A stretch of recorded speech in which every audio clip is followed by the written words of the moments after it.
Hey, if I were the Philadelphia Eagles going forward, best part of their season is when they don't play. Big Sills, appreciate you coming aboard on this Football Friday. Hit the like button. Super chats go to the top. Absolutely. Playoff game last night. No doubt one team would survive from that, and it was the Detroit Lions. Cowboys and the football gods. Just when you kind of sucked me in, there you were again, just like Philly 500 said. There was the Cowboy defense that we had seen at the beginning of the year, and they have dug themselves too big a hole to get themselves out of. They've got to probably run the table and go 4 straight for them to win the East. That's not likely. They got the Chargers down the line too. I don't believe that.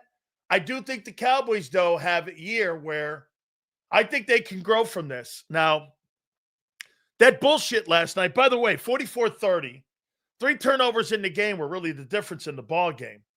So, how about them Cowboys? By the way, Dak wasn't your issue last night. It was the Dallas Cowboy defense that didn't show up last night. That's okay. Your defense never shows up either. So I wouldn't be sitting there throwing, hey, guess what? The Cowboys dug themselves a hole. You're lucky that you were able to win games early, because the way that fucking team's playing, you're no better than Dallas still. You're not better than the Cowboys. You're playing as good as the Cowboys. You guys look like the same fucking football team. Just the Cowboys have a better quarterback. So before you start sitting there going, hey, Sills, how about them Cowboys? How about them fucking Eagles? 4-4 over the last 8 ball games, and defense that looks like dog shit. Don't make yourself sound like you're some sort of like lawnmower and your mowing team's over. You're not. I love that, man. You look at something last night and you think you're better. You're not better.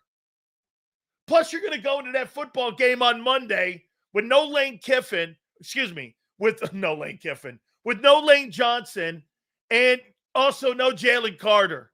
Yeah, okay. Congratulations to you. I'm sure you're fucking better. Holy cow. I love it. I love it. Eagle delusionary fan as usual. The glazed donut. Hey, look at the Cowboys. Look at her ass. Hey, get this. As with the 376 yards he threw for last night, he's fucking 10 times the quarterback your guy is in Philly. You know who the guy in Philly is? He's a donut. Sills, this paisano eating crow. Put my Cowboys on milk cartons, especially that defense garbage. CD and the kicker, the only ones that showed up. Let's get this show going. Hey, dude, that guy, Aubrey, what's his name? I don't really like talking about kickers. Holy shit, is that guy a weapon? That guy is a fucking weapon. That kicker the Cowboys have, get this, if you get to the 50-yard line, you got 3 points no matter what. That guy's spectacular. I mean, this guy makes 60-yard field goals look like he's kicking in his backyard. I've never seen anything like it. That is automatic money. Where the hell did he come from? What college did he play at? Okay? I mean, hey, Big Sills, Cowboys are in the rear view. And good thing keep happening when the Birds aren't playing. That's the only thing that happens when the Birds aren't playing is good things. Because when they're playing, they take care of business. Monday Night Football, baby. And woo, we're ready to rock. How you doing? That's right, man. The Philadelphia Eagles have business to take care of on Monday. By the way, this is going to be a business show because you guys play on Monday. We got some business to take care of with some players here. Cowboys will be the Cowboys. They played a football team that was a good team last night, Detroit. They dug themselves a hole that they can't get out of, and there it was. I told you, Arizona was going to kill them. and some of them earlier games were going to kill him and it came back to haunt him. No doubt. Okay? No doubt. He was undrafted. Hold on. That kicker for the Cowboys was undrafted. Wait, Aubrey, that kid's from the University of Buffalo? Holy shit. He is a weapon. Seals, did you rub Mark Holmes back to make him feel better? Bland is brutal. He was terrible. Pickens was channeling his inner AJ, moping on the sidelines. I got it. We can always depend on Dak in December. Cowboy glaze is over. Hey, the quarterback is having a great year. And there were some bad throws last night. He's still better than that fucking dude in Philly. You kidding me? The guy in Philly. Right, left. Nothing across the middle. I'm too afraid. Hey, I don't want to throw anything across the middle of the field. I'm too fucking frightened. Like the middle of the field is too. No, not me. Nothing across the middle. You fucking kidding me? I'm Jalen Hurts. I can only throw to the sidelines. We're all right. Who am I?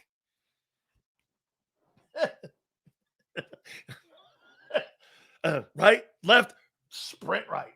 Right, left, sprint right. Yeah. That's your boy, man. Oh, yeah. That's your boy. Plain and simple. Jalen Sippy Hurts. Yeah, I think the Cowboys are done, though. Yes, sir. They're not going 4 in a row. There's no way that they're going 4 in a row. Not happening. By the way, can I make a comment? How many people in here are starting to go sideways a little bit?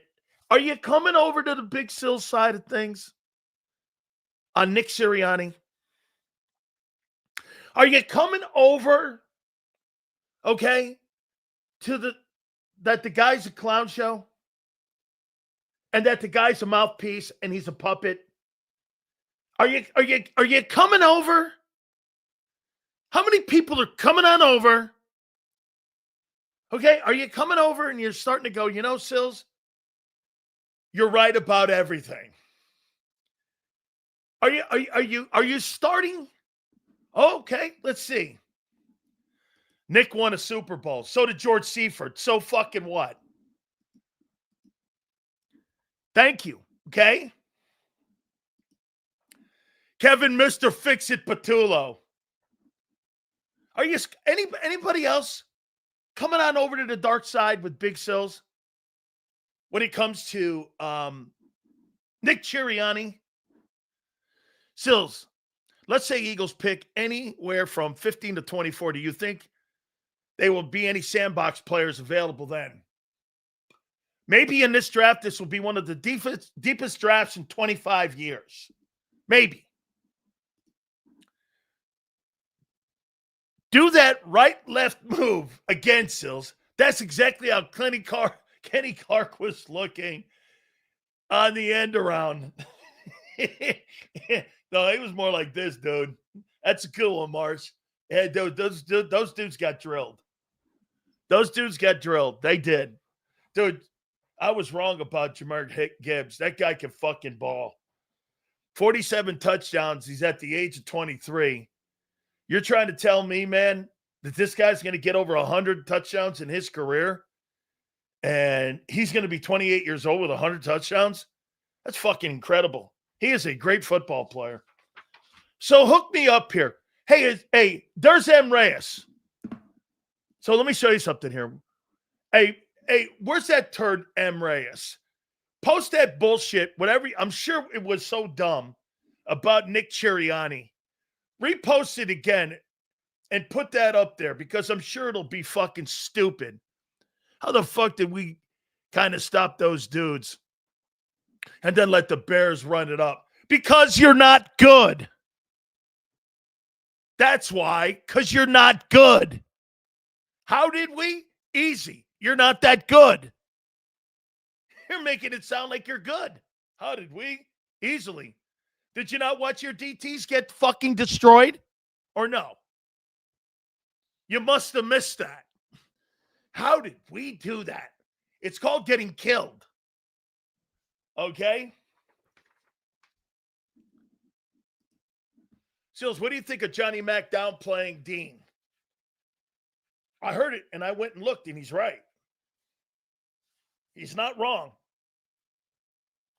And that is, why do you think Dean's playing poorly? Okay? Why do you think Dean's playing poorly? Because the DTs in front of him are getting killed. That's why he's playing poorly. The poor DT play. Last year, you had great DT play. This year, you're not having good DT play. Nope. Nick is far more involved than anyone assumed. He has insights and is clear on the team's pulse. Okay, folks. So let me get this right. Nick Sirianni spoke 2 hours before the Jalen Carter news broke that he was going to miss Monday. And he didn't fucking address it with the media that Jalen Carter was going to be out. Vic Fangio also knew that Carter was going to be out Monday. Now, that's not Vic's place. That's the head coach or the GM's place to make that comment. So you threw your players out there and Bob Lang to fucking make all kinds of dumb shit or not say anything up. That organization is not transparent. That organization lies every single day. And Nick has no fucking pulse of nothing. He has no pulse of that team. Or the team wouldn't be in a 3-game losing streak and have no fucking answers and keep telling everybody that Kevin Patullo is the right guy. He probably is the right guy because you know why? He's the right guy because the quarterback is limited. I mean, dude, that organization doesn't tell the truth. They just don't tell the truth because you know why? They're not going to ever get. That's why this. Think about that Hard Knocks show. It's a stupid. I would never waste another second watching that thing. If they can't be transparent about Jalen Carter being injured, how are they going to be transparent when movie cameras are on them? And they got final say when it comes to the production of what's being shown. Come on, man. You people are so fucking gullible. All the years of shitty media telling you that the Eagles, no local guy breaks any national news. They don't tell the local guys anything. And the local guys are there breaking their asses off like John McMullen, who are there every single day putting in the work covering the team, and the organization gives them shit. Anytime that there's a national story to be broke, Adam Schefter or Ian Rappaport or Glazer, those are the only people that get the stories. They're not giving the local guys shit. They don't respect the local guys. And when they do, they handpick a guy like ESP to be a mouthpiece. Don't fucking trust that organization. How can you? That right there in a nutshell, they show you how they're not credible. When Nick was addressing the fucking team, he knew that Carter was out. And so what did he do? He let the players go in the locker room and have, who the fuck is the backup guy? So the backup guy's got to answer questions now on something that the head coach and the fucking D coordinator knew from probably Sunday that they were going to do this. Yeah, John Clark is the only guy that gets it after the fact. I mean, they don't tell you anything. When get this, Nick Sirianni is there doing the presser. The news breaks right fucking it was set up. Okay? It was set up. So, I mean, and then there's Vic. Vic, I get, that's not his job. These people are bullshit artists. And you got the greatest bullshit artist PR guy in the history of pro football. And it's Bob fucking Lang. He's a fucking dude. That guy is the greatest propagandist I've ever seen for an NFL football team. Jalen Hurts, accountability. 90% of you bought that bullshit. Nowhere was AJ even seen in the Hard Knocks. So they wanted to glaze Hurts because Hurts is the face, I guess, of the football team. A shitty arm quarterback is the face of your team. Okay. I mean, come on. They're so not credible. They are so not credible. Get this. Once again, they're fucking lying to you. And you believe it. Let me tell you something, folks. This is the only truth you'll get in Philly. Is right here. You're not going to get it anywhere else. Those people are going to fucking lie to you on IP and 9. Not so much 97.5 because they have no access anymore. From what I'm understanding, they barely get any access. That's on Bob Lang. Can you imagine that? Why not spread the world of Eagle football all over your city with all the radio stations, all the TV stations? Nope, they handpick who they want to do business with because if you're talking shit or you're being critical, they don't want to fucking do any of that. Even when you're in a 3-game losing streak. Okay? Seth, you think is pretty honest? Well, if Seth was being totally honest, he would not be on WIP. But since he's kind of honest, and like you say, is pretty honest, that's why he's on IP. He started talking shit on the coaches and all the players on the team. I can guarantee you he wouldn't be on IP either. That's a fact, guys. That's why they have a problem with how we approach the team. Look, I've said it to you. You're 8-4. You're in the mix. You're not that good, nor is anyone else. You have the most experience. That gives you the upper hand. You've got the upper hand in the NFC because you've been there. You're not better than them. You're not better than anybody in the NFC. That's a contending team. But you have upper hand. Last 4 years, you've been to the playoffs, been to 2 Super Bowls. You got to win. That's what gives you the upper hand. It's the only thing that gives you the upper hand.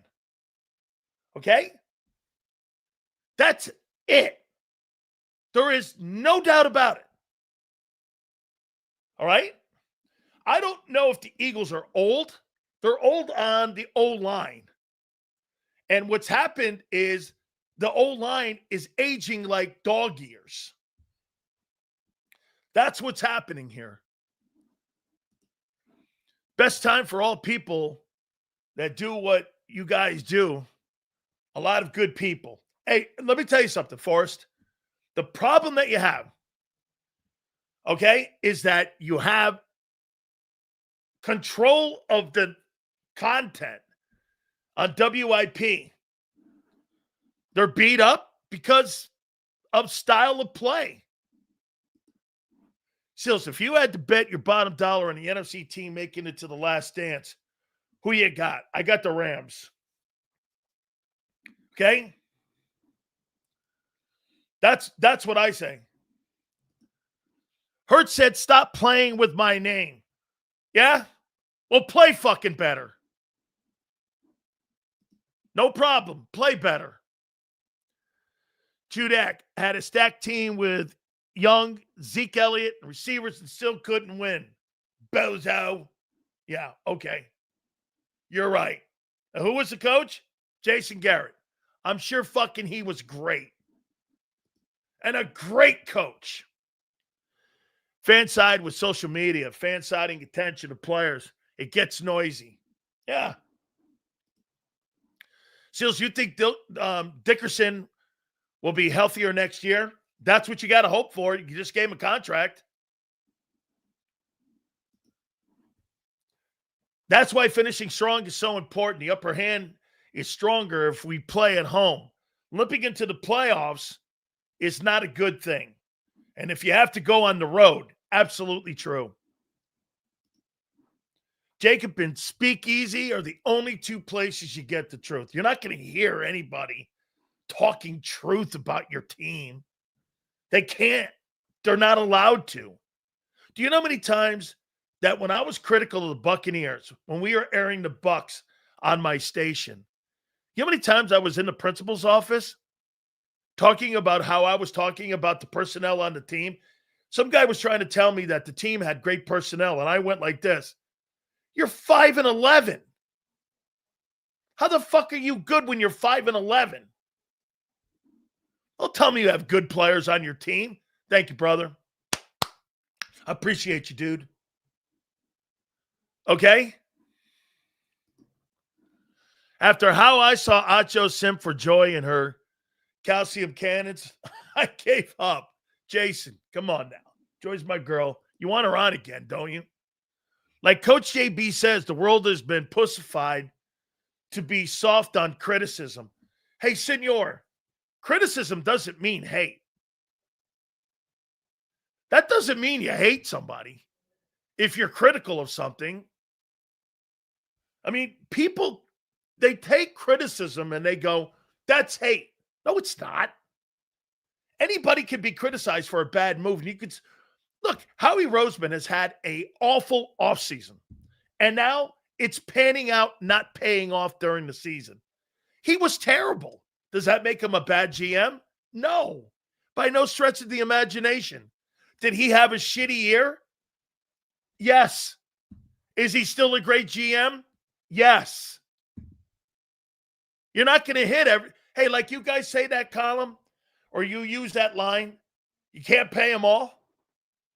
Well, you can't be right all the time either. Okay? You can't be. Listen to this douchebag here. Criticism from the right place is always a good thing. It's healthy discourse.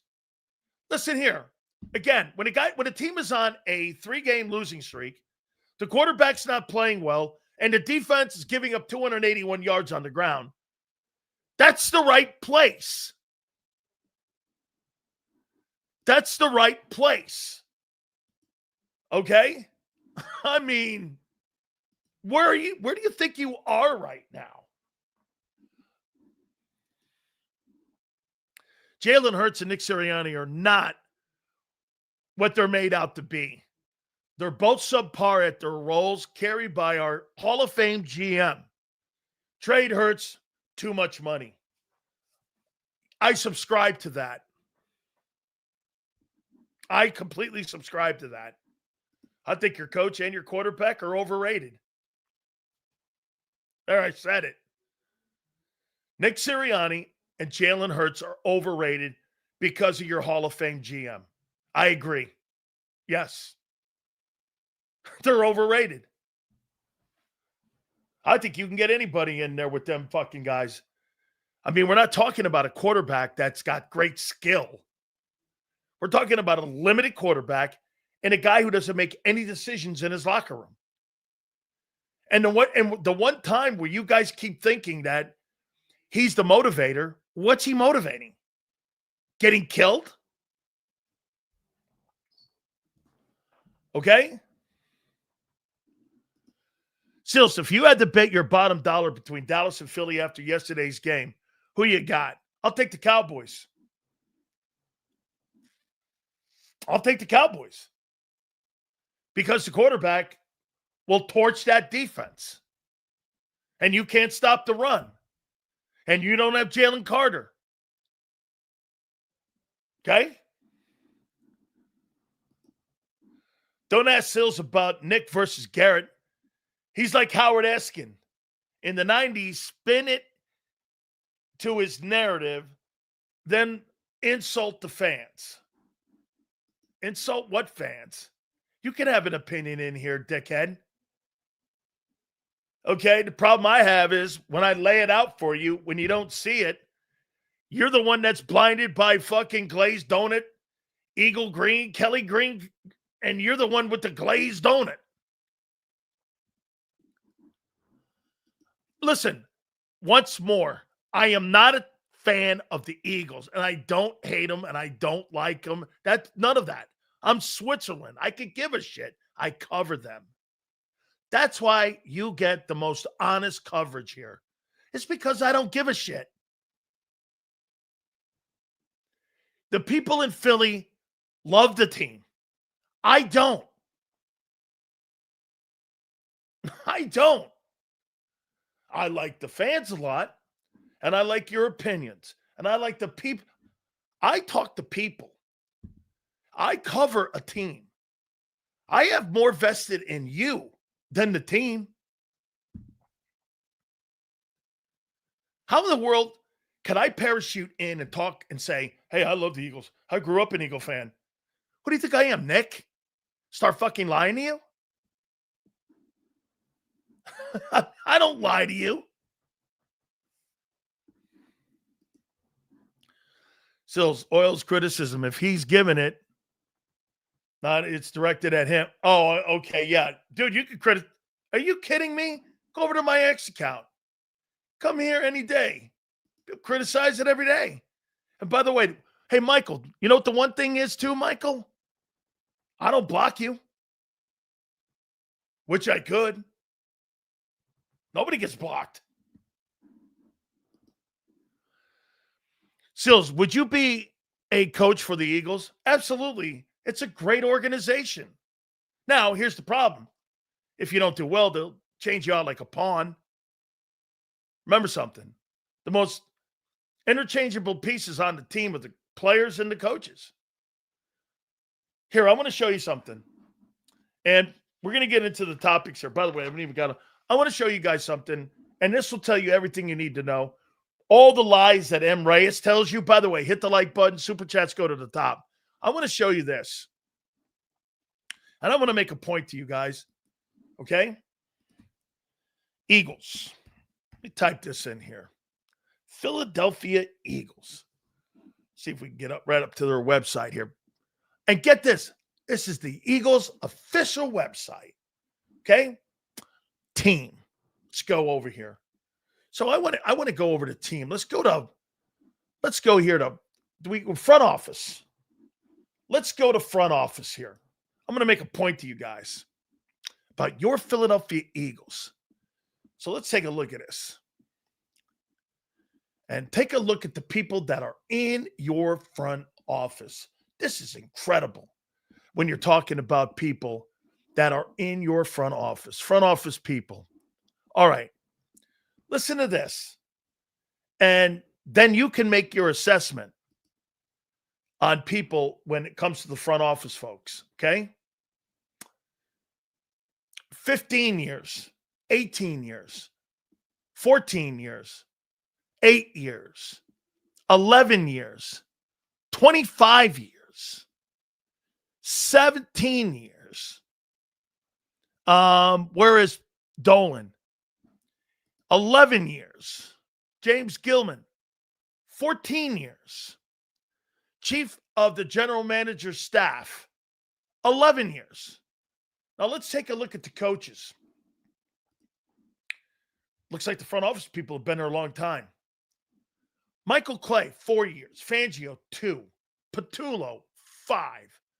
Singleton, 3. Parks Frazier, 1.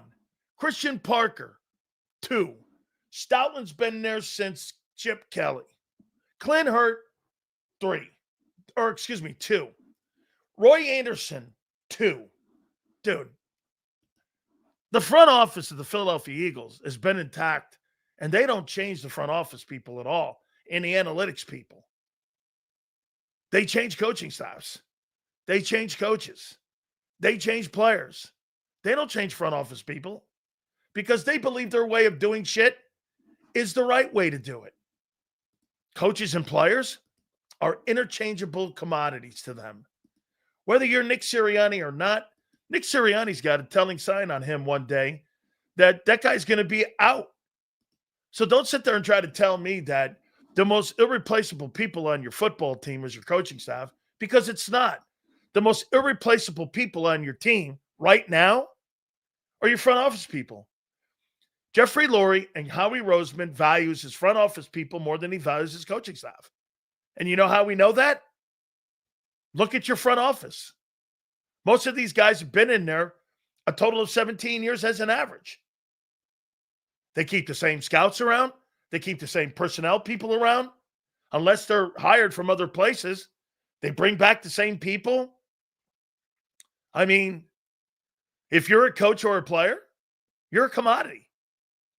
If you're a front office person, you're going to have tenure in that place. They don't replace front office guys. They replace coaches. They replace players. So when you sit there and try to tell me that, hey, those coaches have a lot of say, how could you have a lot of say when you're not there a long time?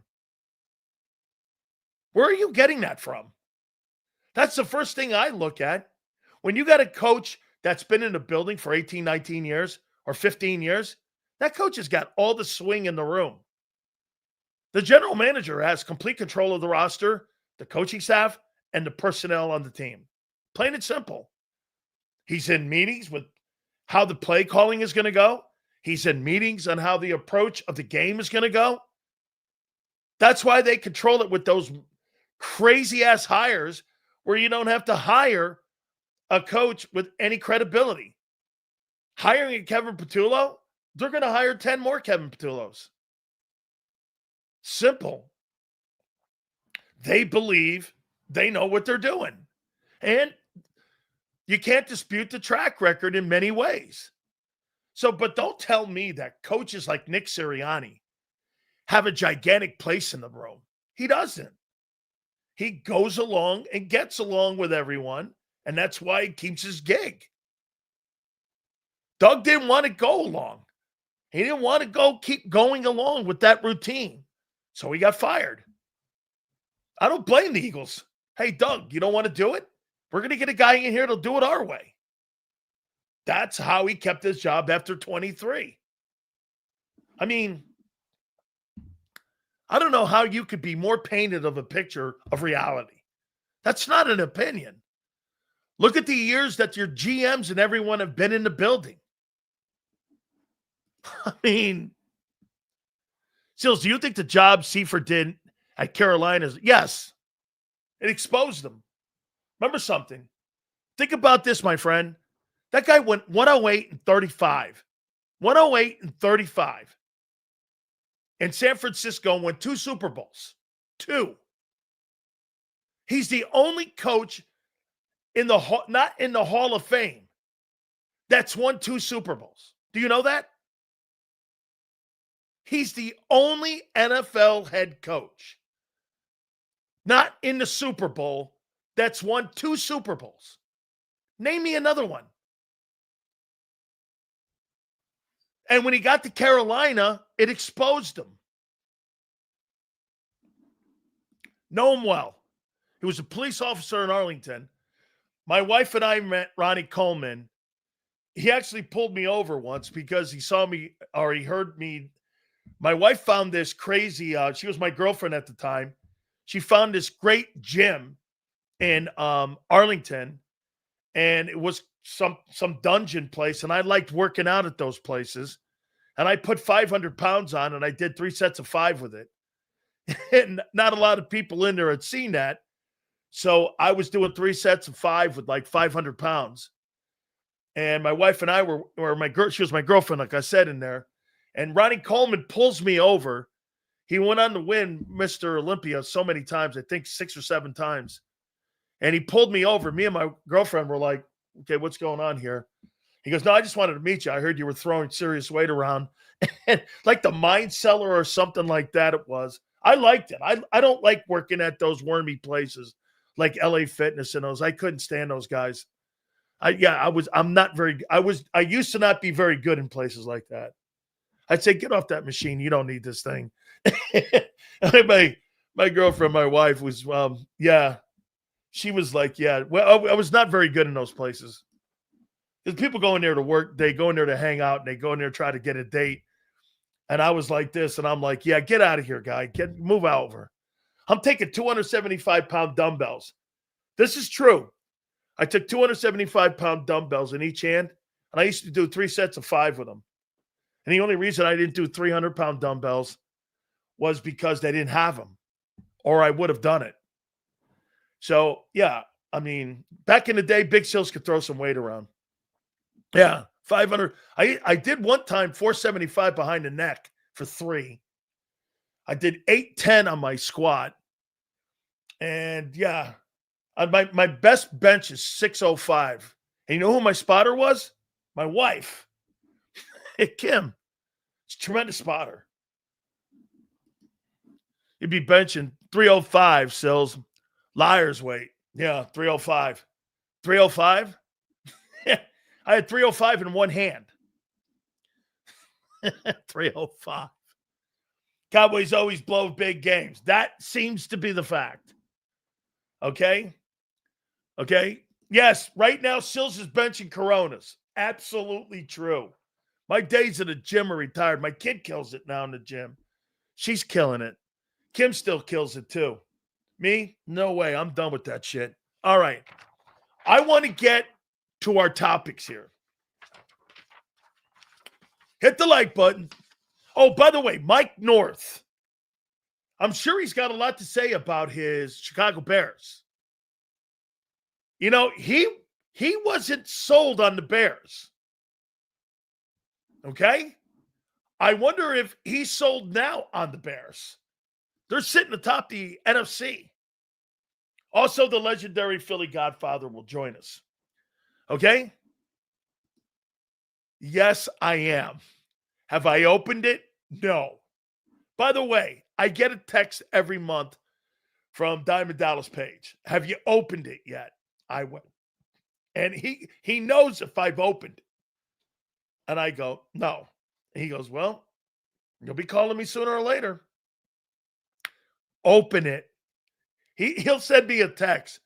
Open it. Open it. I'm like, yeah, not yet. Sills, do you think Nick will fire his friend Kevin or dare the Eagles to fire him and hurt their PR around the league? How about this? He's not going to protect Kevin Patullo. Do you know what they'll do? They'll probably demote him and put him back to be the special assistant to his buddy so that he gets coffee over at Wawa every day at 6:30. Hey, Kev, you get back to getting coffee again in Kreller's. Okay? Back to getting coffee in Kreller's. Love those guys. Scott Steiner, great dude, man. Absolutely. Yes. Sting, no. Eric Bischoff, yes. He worked at WCW when I was at WCW. I'm a WCW guy. I remember that Saturday night back in 95 when DDP lost everything and his girl left him on WCW. I'm a WCW guy. I was under contract with WCW. Unbelievable. The Buffalo GM wasn't able to read the room before the waiver claiming of Slay. And, you know, I'm going to talk about Slay in a minute. But let me get to this.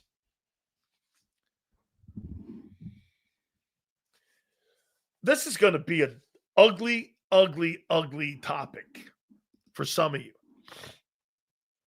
Okay? The league should let any team challenge one questionable play if they have 2 timeouts left. If they are wrong, they lose them both. The Dallas call was BS. It was. It was. Appreciate it, Hollywood.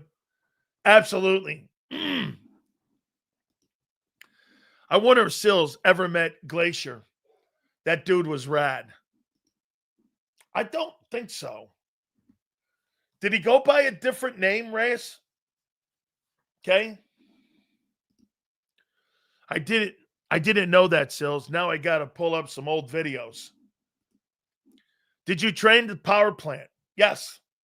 With that little army guy, the blonde-headed guy? Yes. They had a little blonde-headed guy in there. I forget his name. But I was in there with the Ultimate Warrior. I was in there, and you know who used to train with me? Was Vader. Vader would come in and train with me because Vader played with the Rams, and I played against Vader when he was at the Rams. So I knew the guy. His name is Leon White. And he played in, by the way, he's a Colorado Buffalo, or was. He's since passed on. I know The Undertaker. I know all them guys. Yeah, Vader had no gimmick going. And get this, he went over with Antonio Inoki in Japan. They put that thing on his head. That was the rest was history. Same thing with the Road Warriors. Do you ever notice the Road Warriors, the colors? They're Georgia Bulldogs. Ole Anderson put a pair of shoulder pads on the two dudes. They were bombing. They were totally bombing. They were doing small shows in Athens. They were going all over the state of Georgia. They were bombing. Ole Anderson put the shoulder pads on them, and they became the Road Warriors. Both guys are, I knew both very well. I wrestled with Mike in Europe when I was at CWA. CWA was part of WCW. So I lived in Europe for a year. Yeah, Big Van Vader. Dude, that guy, the power bomb, he fucked everyone up. Okay. Glacier was word of, oh yeah. Hey, M. Reyes, yes. Yeah, I don't think I ever did any work with him though. Yeah, we went over to Europe. I wrestled in Austria. I wrestled in Vienna. I wrestled in Graz, Bonn, Prague. We went all around that area. My girlfriend, now wife, came over to Europe and lived with me out there. We lived there for she hated it. She just wanted to go home. She was like, I'm getting out of here. She hated it. I don't know if there's any footage. Sills, did you ever lift weights with Warrior? No, I lift weights with Mike, with Animal, and with Hawk. Hawk, I was better friends with Animal. You know, his son now is part of WWE, and his son was a linebacker at Laurinaitis. He was a linebacker at Ohio State. I think he played in the league like 9 years. He may have a Super Bowl ring. Okay, he may. All right, guys, hit the like button. Okay, we didn't go there. Vienna was crazy. Vienna was crazy. Did you meet John Tenetta? He went by Shark in WCW until he flipped out. All those guys, remember, Cowboy Bob Orton, Ole Anderson, and Eric Bischoff. Those three dudes put all the shows on.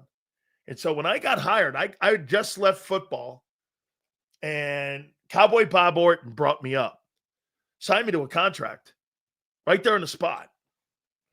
And I had to live up there, and I was training. I'd live up there for like an entire week. They trained me, and then I went to Europe. You know, it's top-notch show when WCW is Spoken Glazier is the most expensive entrance theme, ended up being a total bust. He was a Sub-Zero gimmick. He was. Oh, hey, Xander, make sure I get Kyle's super there. Riot, I appreciate it. Sills, were you around for the bash at the beach in 2000 when Jarrett laid down for Hogan and Russo cut a promo on Hulk? Yes. Let's see, 2000? No, but I knew what was going on because Razor Ramon, my wife and I trained with Razor Ramon. We loved, he was a really good dude, really great guy to talk to. Every time we saw him in the gym, he was really a great dude. Sills, reason I would draft a guard in the first round, let's say Dickerson isn't the same. Yes, they're going to need an offensive lineman. Dude, Scott Hall was a great wrestler. He was get this, he was a doorman at the Dollhouse in Orlando before he became a wrestler. He was a doorman at the Dollhouse. He shot a man, he killed him. Not kidding. I guess he was screwing around with one of the girls' boyfriends or husband or something. And the guy caught him and he shot him and killed him. A true story. He got off too. That's a true story. Scott all shot and killed some guy. So explain that Dak safety by Dak wasn't a safety. The Cowboys paid the refs and lost. Yeah, I didn't know how that thing played out also. Yeah, I missed those days too. Those were great wrestling days, man. Okay? Sills was an underachiever. Probably. Okay? I don't have a problem with that. Probably. Pros for sure. College, no. Sure. I won't dispute that. When truth is spoken, I'll let you know. Yeah. Sills was an underachiever? Probably so. Yeah. Yeah. Okay. Let's see. All right, let's go here. Enough of this. Is this conversation here is going to be a little tough for some of you. This is my opinion. Okay? This is an opinion. I've got a little bit of intel on it, but you tell me.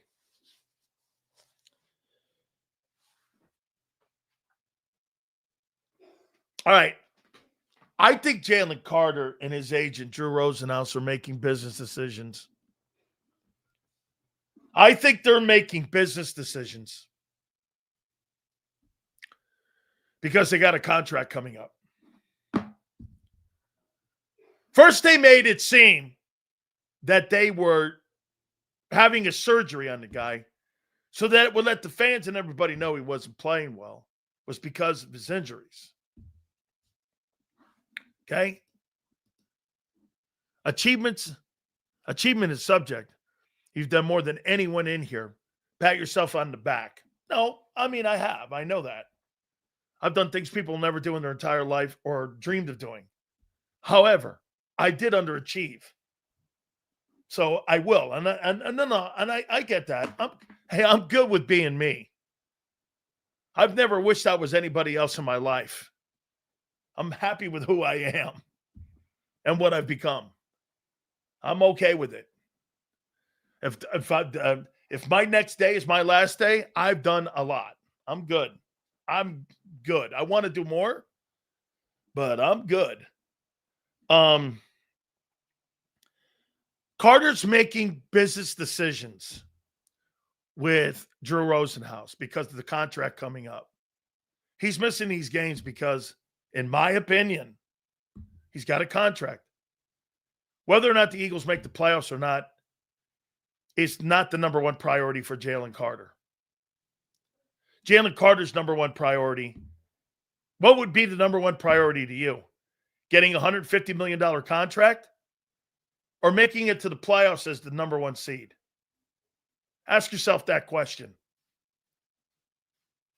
Think about it. Ask yourself this question. What are we looking at here, right? Let's see. If it's $40 million, say it's $35 million. 70, another one. We're talking about $150 million in base. Another whatever. And you might be talking somewhere like $180 million. What's more important to you? $180 million or making it to the playoffs? What do you think is more important to Drew Rosenhaus? Okay? And you got your ring. That guy doesn't give a shit whether you're the number one seed or not. You got $180 million coming your way. I'm more concerned about my contract than I am the Eagle season. That's why I'll take games off. I'll get my shoulders right. And by the way, who's to say he's going to come back at all and play and not do this? Well, my shoulders are too injured. And then he shuts it down by the end of the year. I'll make a point to you. If Jalen Carter comes back and doesn't play well, he won't be playing I guarantee you, I'm going to make a prediction. Jalen Carter, I think it's 50-50 he plays in the postseason.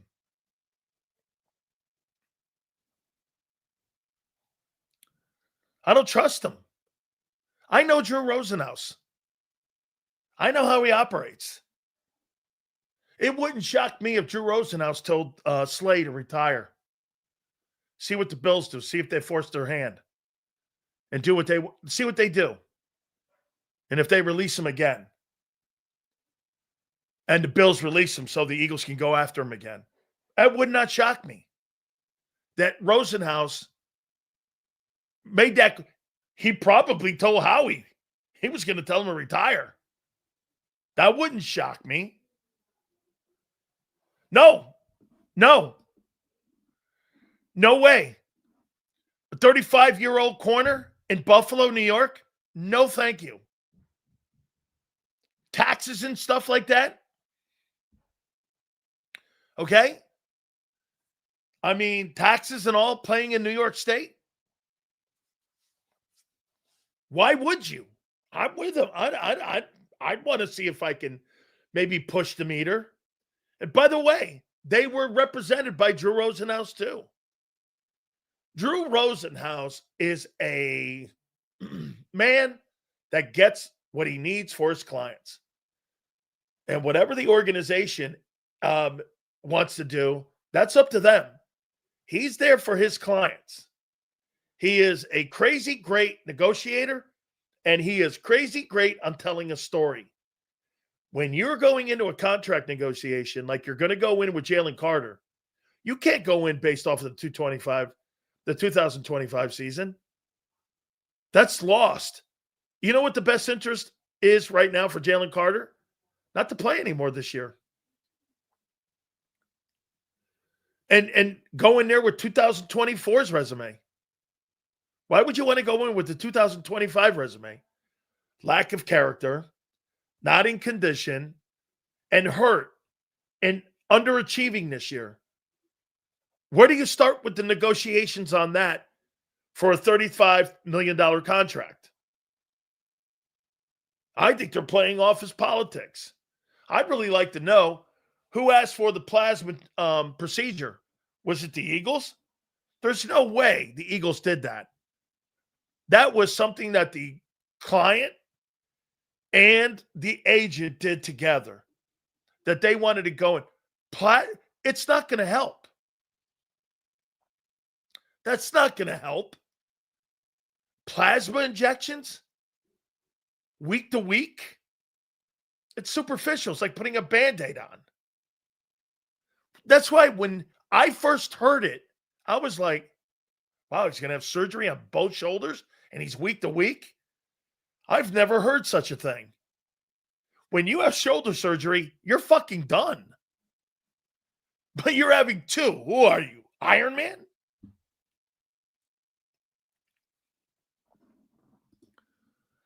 CMC did the same thing, was gone for the whole season. I thought he did it Hollywood on his knee. Okay? I thought he did that on his knee. What is the actual injury, Sills? It's joint stress from having played so many snaps last year. And now you're playing a ton of snaps this year, and you're taking all the double teams on. He's worn out too, the same way the O-line is worn out. There's no depth on that D-line. You don't have any rotating depth like you. Why the fuck did they get rid of Booker? I said that when they traded for that kid Bennett. Why are you trading a guy who was in a rotation, who did a pretty decent job for you when he came in? You got rid of the depth behind Carter. You lose Sweat and you lose Milton, and you were under the assumption that either Ty Robinson or Moro Ajomo or some of these other guys were going to command more double teams. You're getting Carter fucking beat up. And not only was the Booker deal a shitty deal, you're getting nothing from the Bennett guy. That's another dog shit Howie Roseman move. You can't. Hey, get this. Think of it. You have no depth, and your star DT's banged up, and he's missing games because of too much wear, and you get rid of Booker. Make that make sense. Make that, and the guy you traded for with him sucks. I mean, by the way, that's not an opinion. That's actually what happened.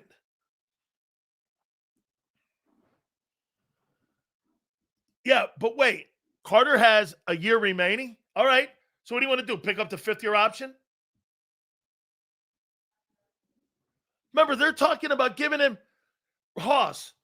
Here's why this whole fucking thing is important. Why is this conversation important?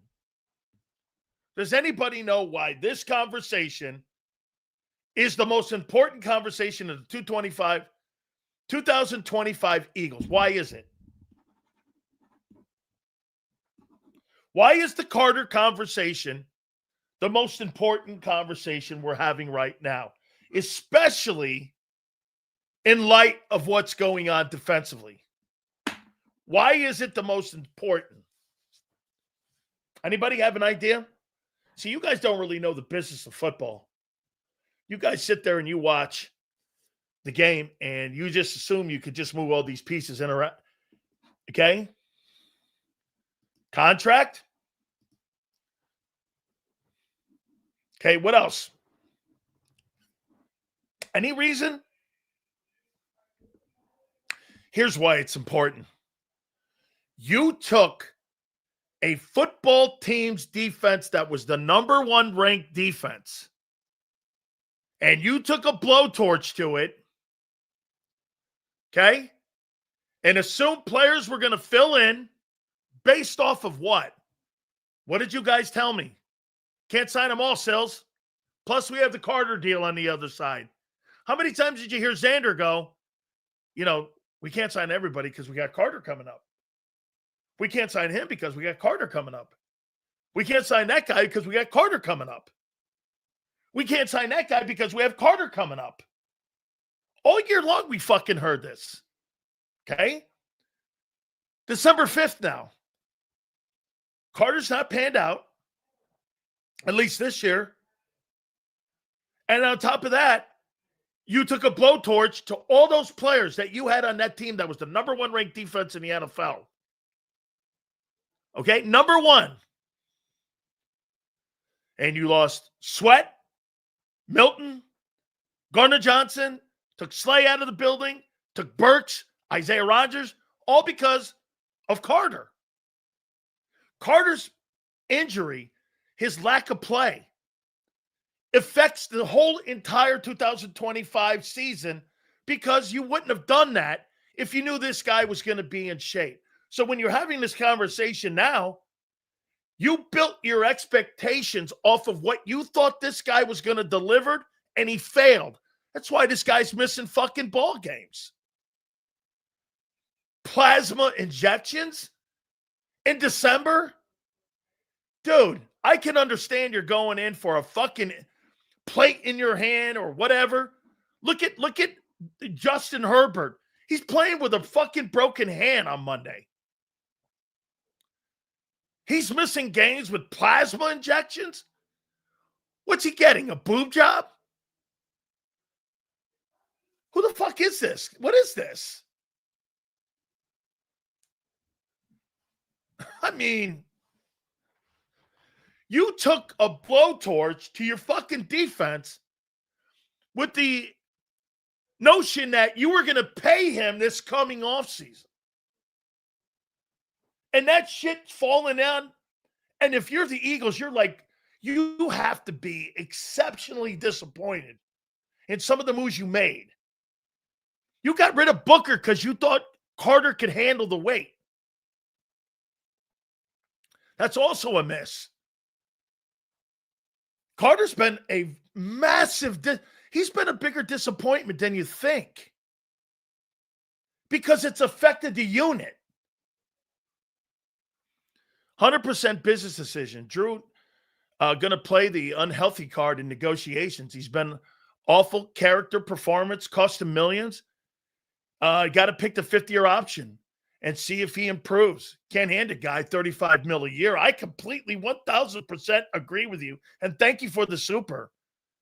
You're going to fucking give that guy $35 million a year based off of all of what I just said. And now he's plasma injections. I had a conversation with Dr. Chow last night. He's like, plasma is not really going to do anything for you. Rest is probably going to do more. I go, do you think he plays? He goes, he'll probably play 2 or 3 more games and probably shut it down. If they lose Monday night, he'll shut it down. And Rosenhaus and him will blame the Eagles for giving him too many reps in 24. And that will be the negotiation. They're negotiating a contract right now. They're doing it right in front of you. And no one's picking it up. Plasma injections. Plasma injections. Gonna do dick for you. He's been hurt and now he's addressing it. And you're upset. He's not addressing it. That's gonna do shit for you. They'll do nothing for you. The only thing that's gonna help, folks, trust me, plasma injections, please stop. It's a topical thing that he'd do a better job if he just took a cortisone shot. Cortisone shot would do better for him. If he took a cortisone shot, that would be better than taking these. I have no idea what this is.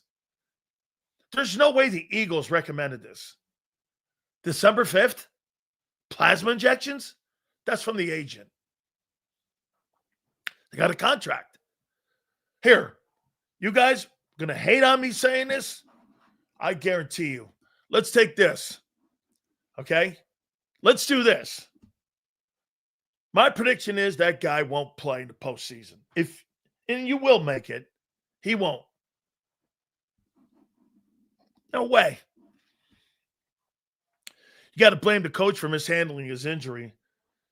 No, you blame the GM for not having enough talent around him. Thinking that your guys were going to be able to pick the mail up for him. And I told you at the beginning of the year, when you guys started jettisoning all these players, what was the one thing we said? If you think he's going to take less double teams on, under what metric do you think that is? All you guys in here like M. Race and all them guys thought that you guys were just going to like fucking take a guy off a practice squad, put a guy in there, and it was going to be a seamless transition. You're 25th in defense. How's that seamless? You went from number 1, giving up 275 yards a game and 19 points a game, to giving up over 27 points a game, and you're 25th. You tell me, what happened? Hey, the offense has a story too. But here's the defensive story. The defensive story was self-inflicted. You lost personnel. You changed players out. You went cheaper.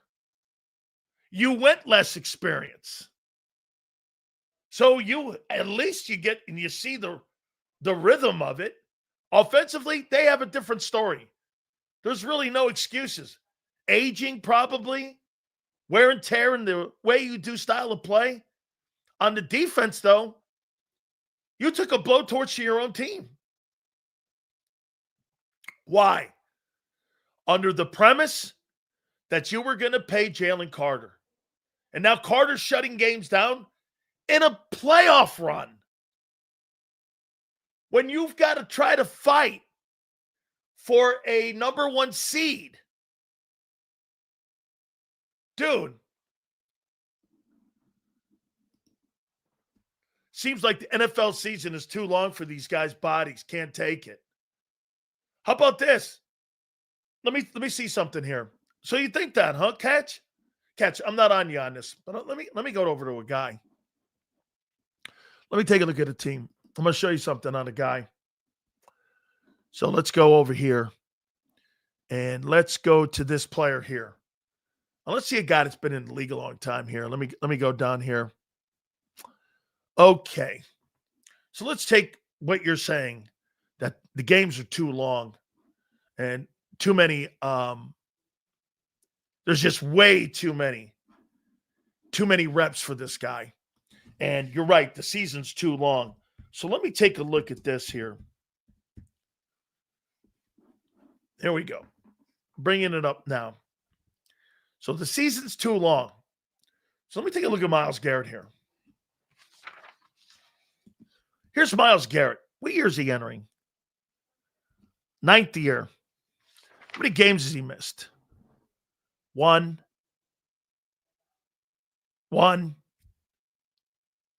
2, 5, 1. Okay, so in 9 years, he's missed 8 games.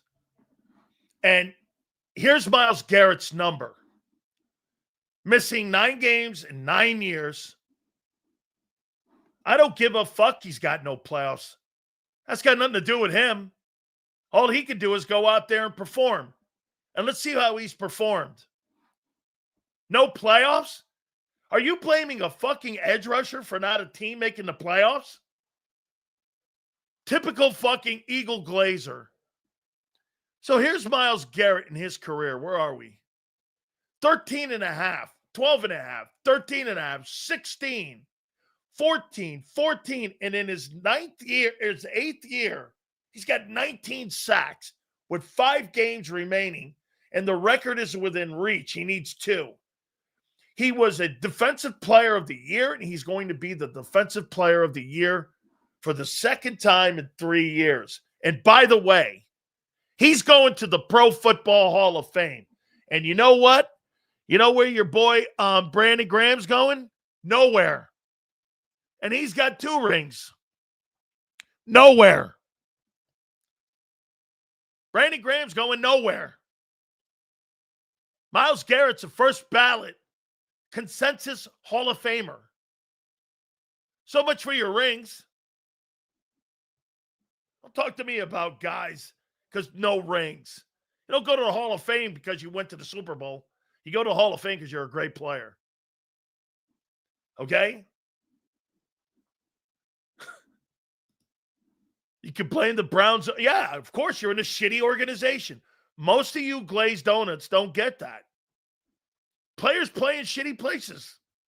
When you're a great player and you get drafted high, you don't go to great teams. You go to shitty teams. The higher you are in the draft, the less likely you're going to a good team. If you're a great player in college, you're going at the top of every draft. Look at this.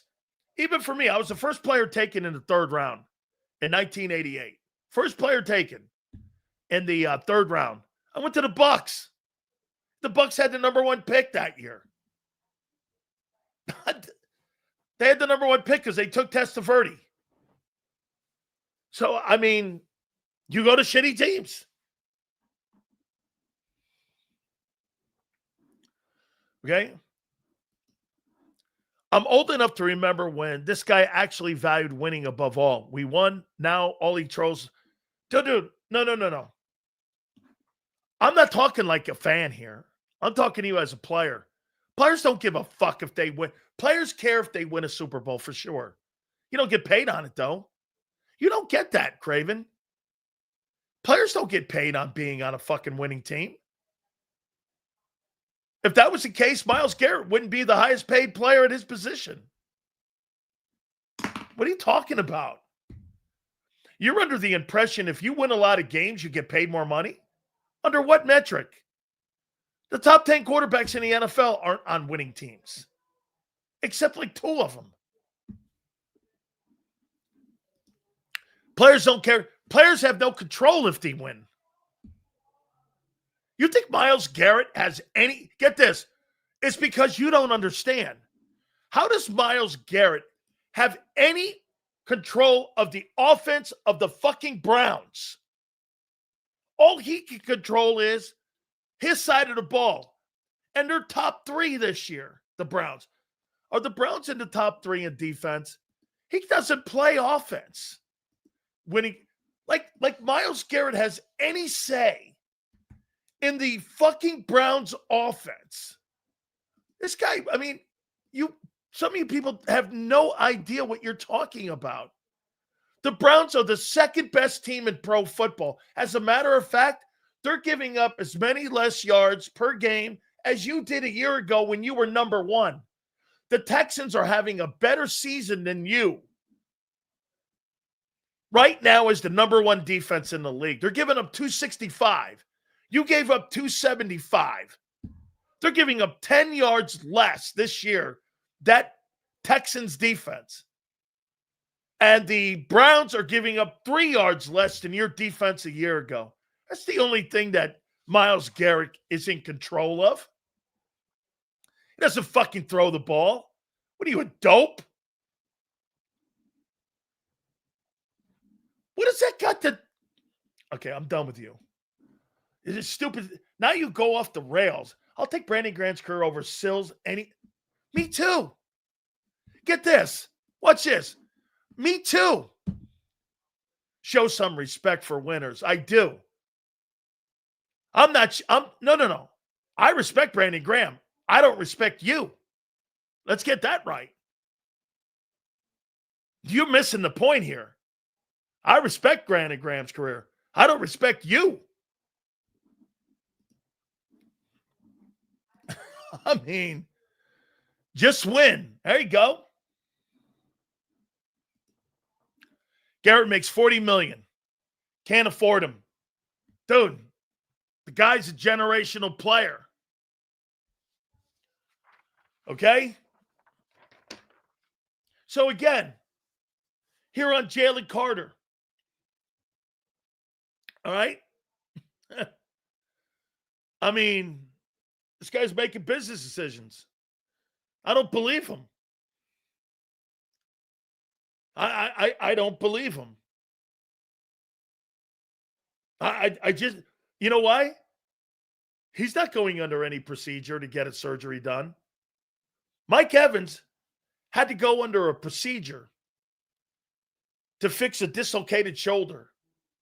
There was a surgery involved, is why he missed time.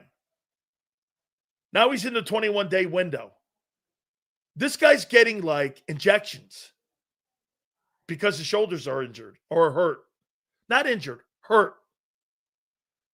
Wear and tear.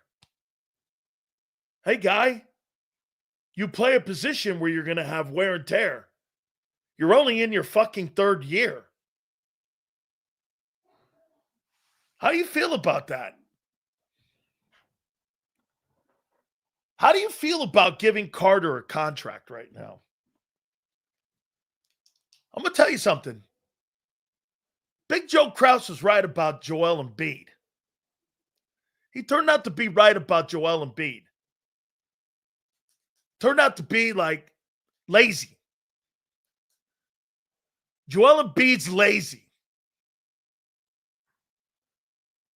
I don't know. I'm not impressed with this guy right now.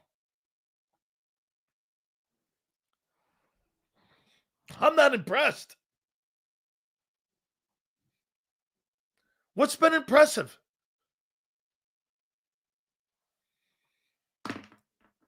What's been impressive? Okay? He hasn't. Look at what this everything he just said is a lie. I'm okay with it. We've seen him, what he can do. He has the ability to destroy lines, and the injury doesn't change that. Okay. When he wants to. Injury? So you think wear and tear is injury. This is not an injury. This is wear and tear.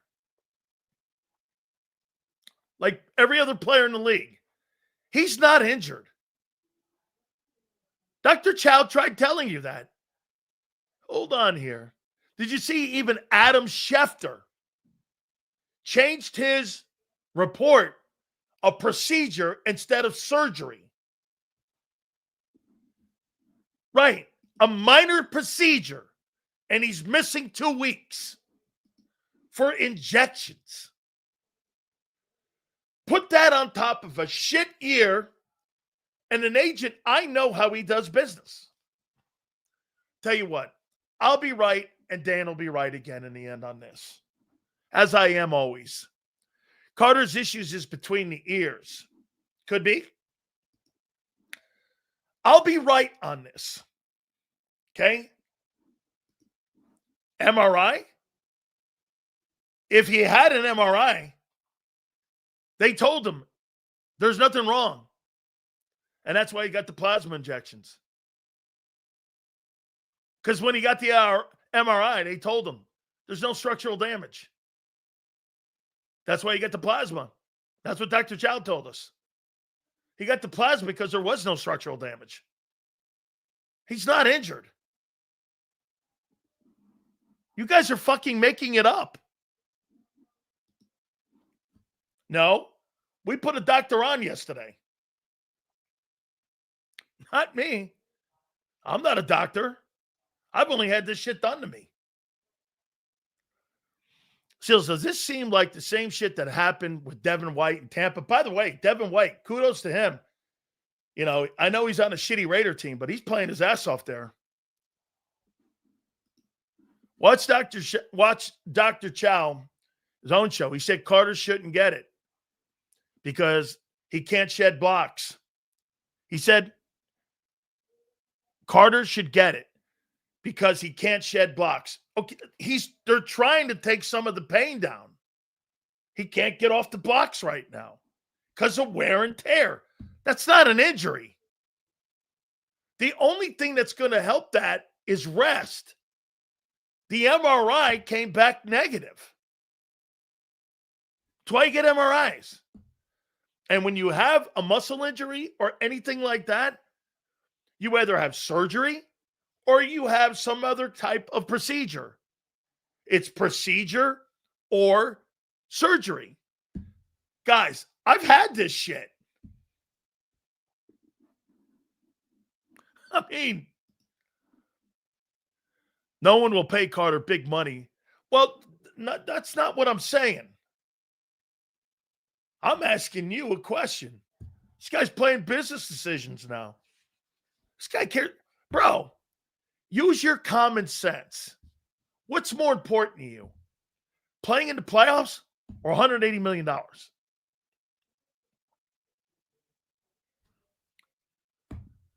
I don't know how anybody is disputing this. I mean, $180 million or me playing and helping you get to the playoffs. And because I haven't played very well, get this. This guy says getting to the playoffs is more important than Drew Rosenhaus and Jalen Carter's $180 million deal. Man, where do you live? In fucking Fantasy Island? Yeah, I'm sure it does. Playoffs. Yeah, I got $180 million with arguably about $70 or $85 million in guarantees coming my way. And you're fucking telling me I care about making the playoffs. Yoki. Yeah, what planet are you fucking on? You know what it is? You get the plasma injections, and it's for your joints, and it's for your rotator. And it's so that, again, when you extend, you're trying to take some of the wear and tear and some of the pain out of it. It's basically like a numbing. And you need rest. Once you get these injections, you just can't play the following week. They'll do absolutely nothing. Look, there's no structural damage in the kid. Like, he doesn't have a torn rotator cuff, or he doesn't have a socket issue. He doesn't have any of that. There's no structural issue. There's no surgery. There's none needed. You get these plasma injections to go into your joints, and you're hoping it builds calcium up so that you can extend and shed. Yeah, exactly. But that means rest. I wouldn't be shocked if he missed 3 games. and have him ready for the end of the season and get him ramped up for the last night was a huge deal for the Eagles because now he doesn't have to come back for the Raider game. I don't believe so. Again, you heard Dr. Chow. When you get the only reason that he's not playing is because if you get those plasma injections, okay, and you play that weekend, you're defeating the purpose. You get the injections and you need rest. He's basically worn out because of the amount of reps he's taken the last 2 years. And that's why Rosenhaus is pissed off at the way the Eagles are using him. How are we not going to pay him this offseason unless the contract is super team friendly? I wouldn't. Yes, rest for the remaining games. If the offense improves, then he plays in the playoffs. Yeah. Yes. By the way, not really. Cortisone, Dr. Chow said cortisone works immediately. Didn't you hear what he said yesterday? My opinion, he should have just – hear what he said. Yesterday he said this. If the playoffs were to play, he would take a cortisone shot and he would play this weekend. When Dr. Chow said that, I knew immediately there's no structural damage. This guy's got pain. This is a pain issue. This is a pain tolerance thing. And he's having problems. I'm not saying that that's not a big deal. And that it's not aggravating. When you got pain issues like that, it is. You don't want to take naproxen and you don't want to take cortisone shots. Cortisone shots are fucking terrible. But they work. Okay? That probably is the right remedy. Okay? That probably is the best way to go. Is to maybe have him play for that final game. Don't send him to Buffalo. Now let's just see. Hey, let's see how they play on Monday, though. Because if they lose on Monday, they're still in the mix for home field advantage. Sitting at 8-4. Dean Smith Carter, all have had soldier injuries. Those Georgia guys, I'm telling you, I get it. I don't know what's up with that. Every single guy that came out of those schools ended up with some type of shoulder injury. Yeah. Well, again, he may go in the offseason because there may be some cartilage damage. That's like a shaving or something. But for them to say, and I'll tell you, like I said, yesterday I was watching all the reports and people were freaking out because Schefter had put surgery. You're like, dude, surgery on 2 shoulders? Like Dr. Chow, when he came on, he started laughing. He goes, nobody plays when you have surgery on both shoulders. Nobody. I've never heard that. I started laughing when I was watching the reports going, Jalen Carter out, surgery on both shoulders. I'm like, but he's day to day. I'm like, oh, wait, the report is not accurate. That's not accurate. Turned out it wasn't.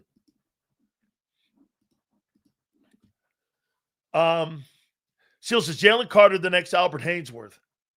Albert Haynesworth is a great player. He was the highest paid defensive tackle in his time at one time. He could play. Now, I didn't think he was very good with the Cowboys. But when he was in Tennessee, he was fucking awful good, dude.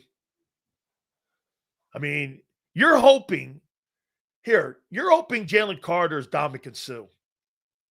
You're hoping he's Fletcher Cox. Dude, right now, Jalen Carter hasn't shown he's better than Fletcher Cox. Fletcher Cox was a motherfucker.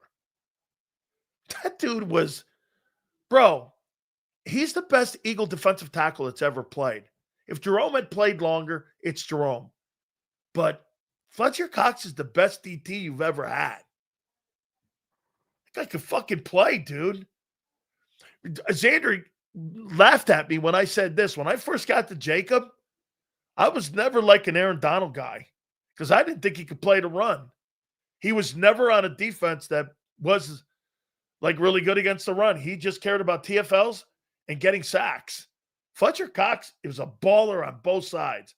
Ate up guards, was great against the run, could pass rush. Dude, that guy's a borderline Hall of Fame player. I like him, and I'll tell you this. Do you guys remember Brian Young? That he played defensive tackle for the 49ers. Remember him? I think Fletcher's better than that guy, and that guy's in the Pro Football Hall of Fame. I think Fletcher's better than that dude. Guy was great. Okay? F this guy is who we think he is, then let him rest. Still young. Yeah, that's right. Let me back up on that. Hey, Sasha, that's right. He's young. Okay? Still young. Let him properly. Okay. I got to remember that. He's not a wily veteran yet, So he's still young, and he is immature. Remember something. Clint Hurtt's got to coach the immaturity out of him still because he is immature. He runs around a few blocks. He doesn't play with technique at times. He's still got to figure out really how to play the 3 technique. He gets high sometimes and run in the run. You know what he does a little bit?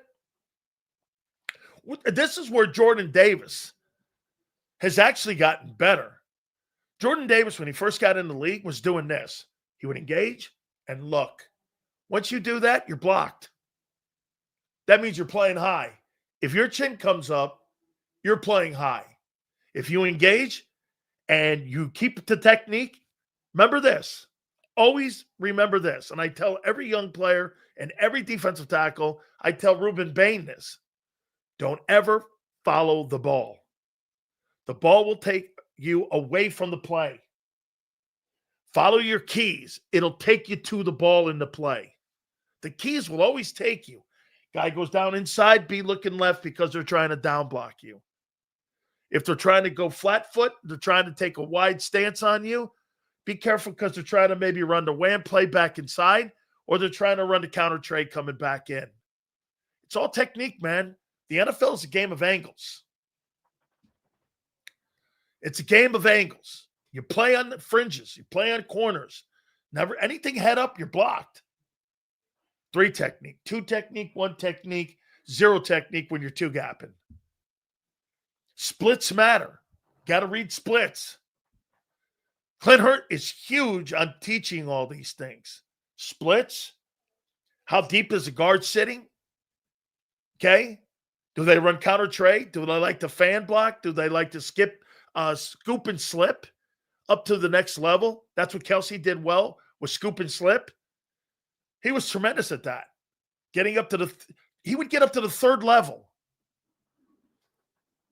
Okay? Yeah, business decisions. That's my take. Plasma injections. Okay. It's December 5th, kid. You're fighting it out for a while. You're fighting it out for home field advantage. You got a quarterback playing on Monday with a broken hand. I mean, where are we going here? Look, I only got to one freaking topic today. How you doing?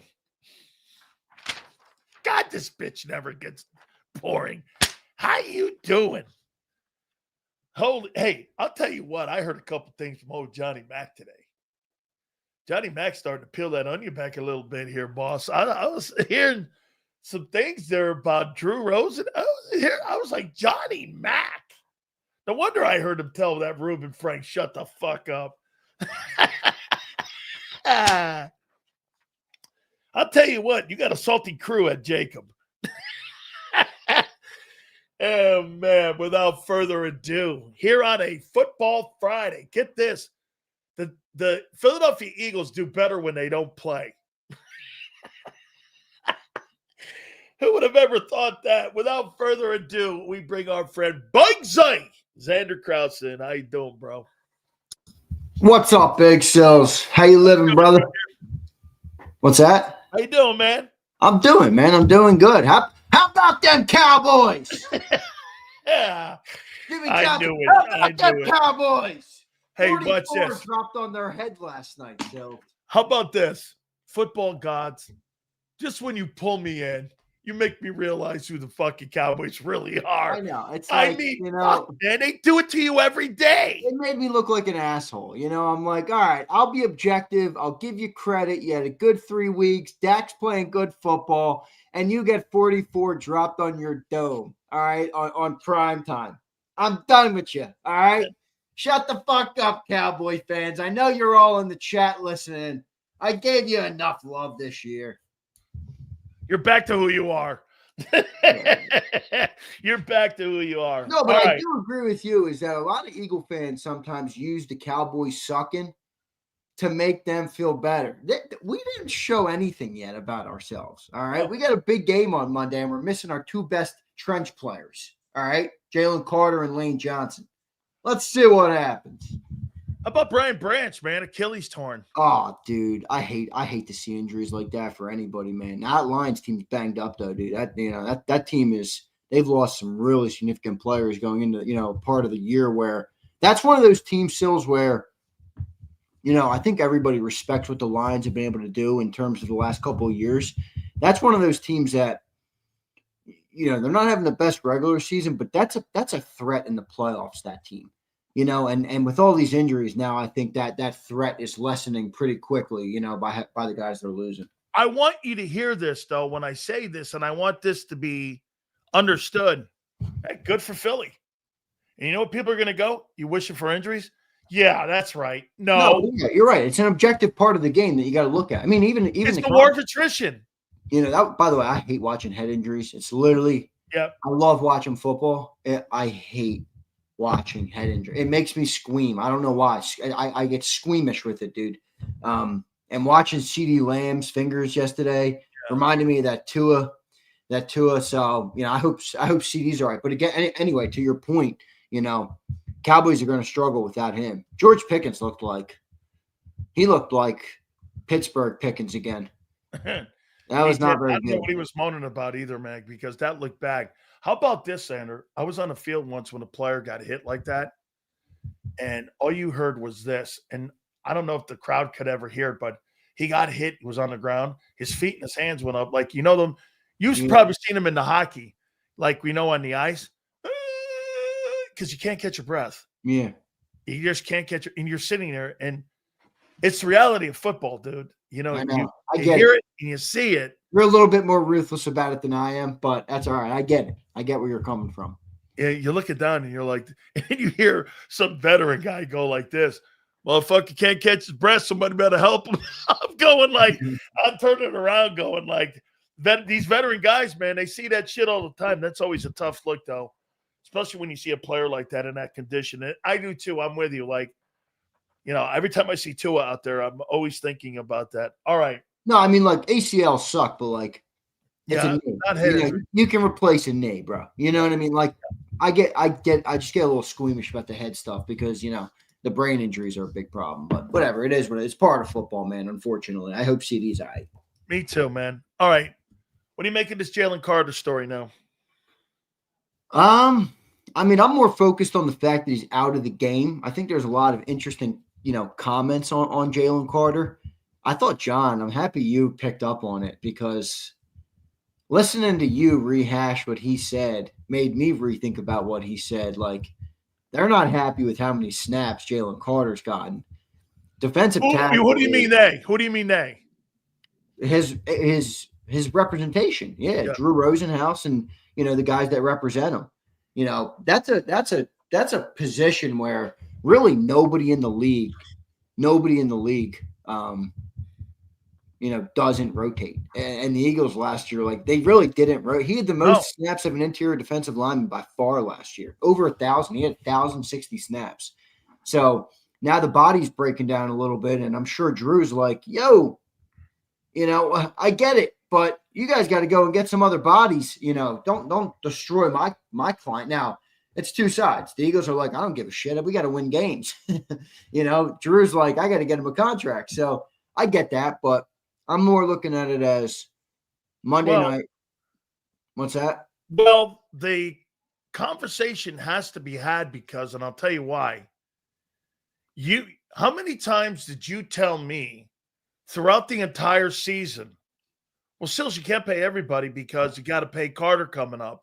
That's why we allowed guys to leave the defense, is because we were all in anticipation that there's going to be a gigantic contract signing coming up in March, and that they were planning for this to pay him a new 3-year contract extension, which meant no Josh Sweat, no contract for Milton Williams, all those other guys. It was money decisions, and that's why John's famous line of Timu became fabulous and famous, because this was all under the basis that Carter was going to show up like he did a year ago. Well, that's not happened. And you know what that means now? They built it on a false premise. Well, I think, remember, GMs have to do a different job because they do have to project. I know you always say potential is not a word we like. You're a football guy. That makes sense as a football guy. When you're a GM, in a way, dude, your job is based on potential, right? I mean, you bet a lot of your money, and your contract, your draft pick. Yeah, projection and potential. So I get it from that perspective where the Eagles were preparing for it. Now, I like this rebuttal right here. Who in the chat just said it? Jim Adams. Hey, Rosenhaus, how many snaps did he play week 1? Exactly, Jim. Good response. And remember, the other thing is that we talked about this yesterday. Drew's probably the guy who made him sit that Giant game with the heel. Oh, absolutely. Yeah. So they're protecting him. I almost wonder if it was intentional to do it at this time, but yeah, I don't know. Well, I had a conversation with Dr. Chow last night, even after we had him on. I asked him if it was injury. He goes, it's discomfort. MRI came back and probably had no structural damage. You do those plasmas when you don't have structural damage. Yeah, right. So he's not injured. What do you make I of don't that? know. You think it could be structural, but they didn't want to go through that in the middle of the season? Remember what Doctor said? Dr. Chow said this. He should have probably taken a cortisone shot. Now, he did also preface this by saying, I haven't seen the MRI. Yeah, remember, he did say that very clearly. I don't want to that he hasn't seen it. But, I mean, if you got a guy with injury, wait a minute. If you got a guy with structural damage in his shoulders and you're going to want to pay him $34 million, are you rolling him back out the rest of the year? Yeah, it's fair. Or bigger question, do you want to pay him $34 million? Pick one. I mean, this is going to sound like a crazy comment, and I understand it is a crazy comment before I even say it, but would you rather pay Jalen Carter $35 million and have shoulder issues, or would you rather have paid Milton Williams $28 million and the dude's healthy? And now they're not the same caliber of player, but Milton's had a pretty damn good year in New England. And he was 27 years old. My point is more, do the Eagles start to look at this like the Cowboys looked at Micah Parsons? That's my question. This guy coming in and not playing a football for them and not being in shape, and now this. Yeah, Milton's hurt too. It's true. But and this is like a maintenance thing. This isn't really an injury. And you're missing a game or two in a stretch where you maybe have to have a game to win home field. I mean, that's very Drew Rosenhaus. I know Drew 40 years. Yeah, I get it.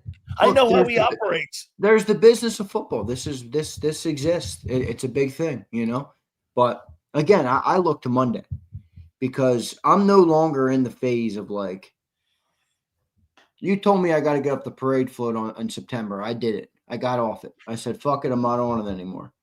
But I did have a mentality of, if this team handles business, they're going back to the Super Bowl. Right now, I'm more week to week. You got to win. Let's win on Monday. You win on Monday, you put yourself in a good position again. Great all right? position. You lose on Monday, all right, we got big problems. Now we're going to be fighting. We're going to be scrapping. We're going to be doing the things that we need to do to try and, get in and do what we have to do or get a good seed or whatever the case may be. I mean, the pressure's kind of off the Eagles in terms of not off it completely, but I don't know. I don't see the Cowboys winning 4 straight and the Eagles losing. The magic number's 3, and it can come by Eagles wins or Cowboy losses. So if we get 2 wins in the next 5 games and the Cowboys have 1 loss in the next 4 games, we're in. We win the East. So the magic number's 3, but you can get there by way of Eagle wins or Cowboy losses. So I'm looking at Monday with Carter. He's out and Lane's out. I mean, you win football games in the trenches. You're missing your 2 best trench players. So it's a big hit. But I think the Chargers are even more banged up. They're missing their 2 tackles. Their Trevor Penning has been a bust. They traded for him. Mekhi Becton hasn't really worked out for them. Yeah, but you know what? They have 2 things you don't have.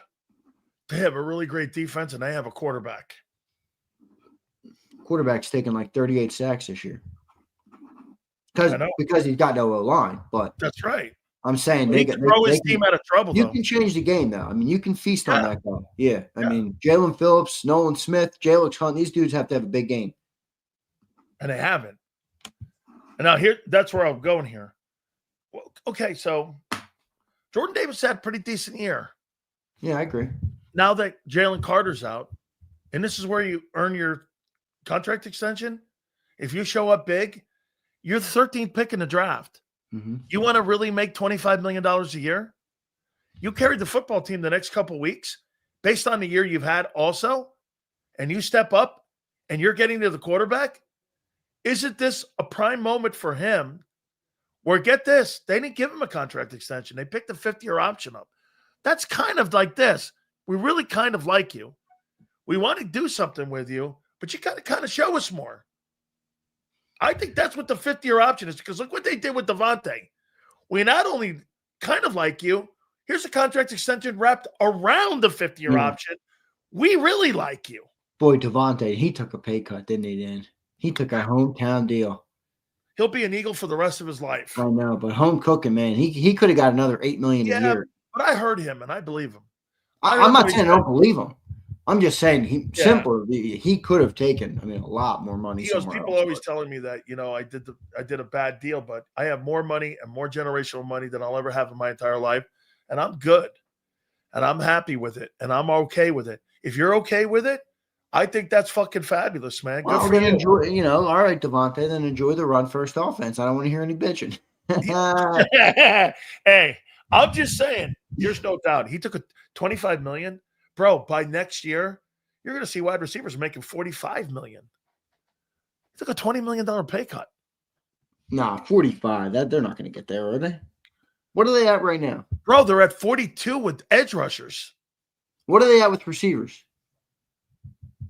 I think Chase got 30, CD got 36. 36 million. Wow. Okay. Wide receiver. Edge rushers are at 42 right now. Who's the top paid wide receiver? Jamar Chase. Jamar Chase got 40. Okay. So you're going to try to tell me in 2 years that thing's not 40? You're right. You are at, what's Jackson Smith and Jigba going to get in a couple years? Because you're going to be around $50 million. Dude, get this. And there's Devontae with a $25 million contract. This guy took a $25 million pay cut. I mean, you talk about the ultimate hometown cooking for a really great player. AJ's 32. Garrett Wilson's 32.5. Come on. He just signed that contract, too. Oh, DK Metcalf's making 33. DK Metcalf is not that guy. Look at what I think Tyreek Hill's making 28. Tyreek's 30. 30, okay. Amon-Ra's 30. CeeDee Lamb's 34. What's Jefferson? 35. What's your biggest concern heading into this game against the Chargers? Biggest concern is those 2 trench guys missing, man. You're missing Carter and you're missing Lane Johnson. And then you have a bad offense to boot, Okay, with the players you have heading into this game. And biggest heading concern into SoFi. offense versus that pass defense. I mean, if you're not able to run the ball, which they've only been able to run the ball really well in 1 out of 12 games so far with Saquon Barkley, how what's the way to move the ball here? I kind of have a weird feeling that Jalen's going to run the ball like crazy this week because he loves shutting up reports, and they were asking him about it, and he's like, I don't know where that report came from. I'm like, dude, look at your production. What do you mean the report where to come from? Look at your production since week 4. Your production on the ground is lower in the last 8 games than it was in the first 4. I mean, it's fallen off a cliff, his running production. But I think he's going to kind of attack that narrative a little bit and maybe run the ball a lot in this game. So we'll see that from Jalen. I think, look, I said it yesterday. Jalen's got to play like an MVP today or Monday. No more of this. I'm a part of the unit and we're risk averse. None of that. No. We're missing too many guys. We're not winning enough. We're not a good enough squad right now. There's too much at stake. Let's go, Jalen Hurts. MVP level performance. That's what we need. And if you're not going to give it to me, then I'll be Brian Pumper next week. Hey, super chats go to the top. Hit that like button. All right, man. You know what?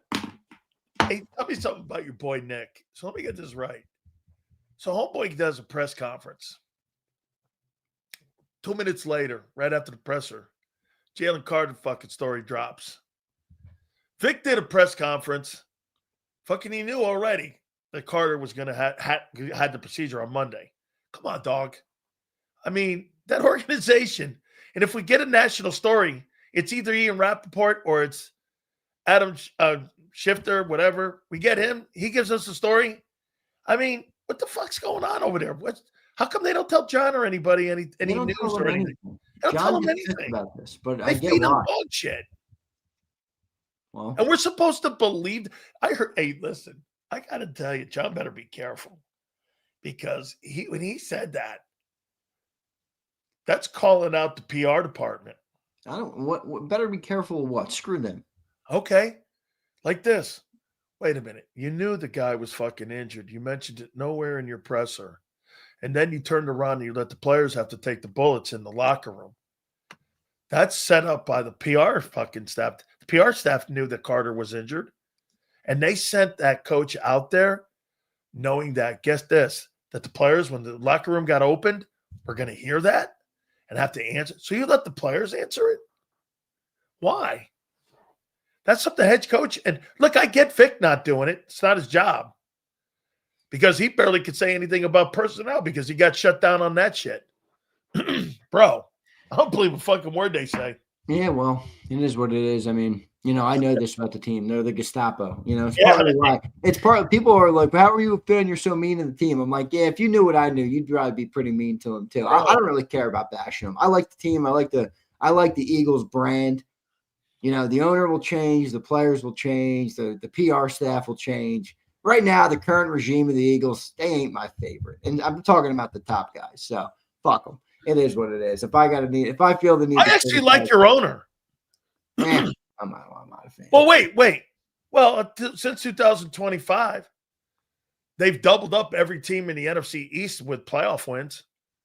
They've been to Super Bowls. They've won games. I mean, yeah, I'm not talking. I'll tell you what. Compared to where you came from, with Norman Bremen, I'm not talking about their success though.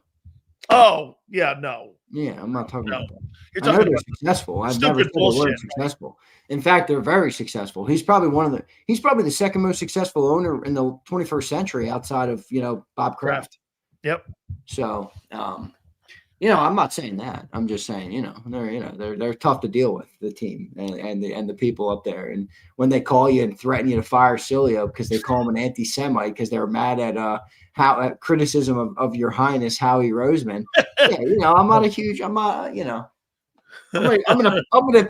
gonna punch back a little bit, Hey, okay, so help me out on this. Why has it become this has been a great lesson this week, I think, for Eagle fans and for your sports media in Philly. I have been listening to other shows, and I'm hearing this. You know what? Maybe Hurts isn't the guy. Maybe there's some issues in the guy's game, And maybe there is some. Why is that when you put that out there? Why is that so difficult to have?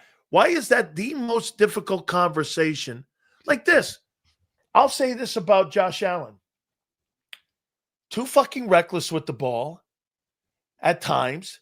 He plays hero ball a little bit. Are you trying to get me hate mail on the weekend? Hold on here. Wait. And then how about this with Dak? When Dak's asked to throw too much, guy will turn the ball over. That's constructive criticism. Why does everybody hate mail, man? Take that as hate. I mean, all I've learned this week is that if you say boo Dude, I've been listening to you talk about this for 5 years. I've always agreed with you to some extent. I think you've undersold him a little bit in some areas, but at the end of the day, Jalen does have his limit. This has been the book on him. It was the book on him coming out of college. A lot of times players don't really change from their initial scouting report. That happens a lot. Where you read something of a guy coming out and you're like, oh, same shit. He didn't move the ball. He got benched at Bama because he couldn't move the ball. I have PTSD from Bama? Yes, I do. Okay. I saw it up close and personal. So, yeah, I mean, it's a part of it. He's got limitations, but at the end of the day, you got to overcome them. It's not an excuse to me. Go win a game. Do you think this football team can get back to elite status by the time the playoffs start? No, but I think they can get to the Super Bowl. Because of the NFC. I'm not of the belief that AFC too. I'm not of the belief that there's an elite team in football right now. I have no idea who's going to play in the game this year. Like there was elite teams in the league last year. The Lions were an elite team. Rams were an elite team. Even the Vikings were an elite team last year. 14-3. I mean, there was good teams. The Packers were a good team, not an elite team. Chiefs were an elite to me, but they were a great team. I mean, there was great teams last year. I don't see Baltimore.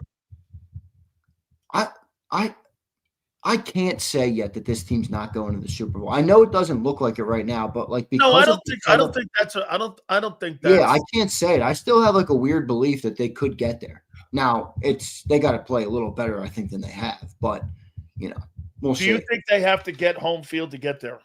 No, they're not going to get home field. They might have home field their first playoff game or second playoff game, first and second maybe. They'll probably play two at home. Jump the Bears or the Rams. Well, if they won out, maybe. But look, it's all Monday. If they lose Monday, you're going to be you're going to be looking at it way different. Well, if the Bears lose to the Packers, they're still Sunday, only 9-4. They're 9-4. We'd be and 9-4. You'll be 9-4, and they have the tiebreaker over you. That's right. But the Packers would be ahead of us with the division lead because they'd be 9-3-1.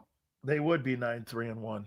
So we'd still be the 3 seed. So would the Packers be up to 2? No, because they're wild card. And the Rams are going to win. The Cardinals have nobody. They don't even have Marvin Harrison Jr. Remember something. They can never get higher than 4, the Packers.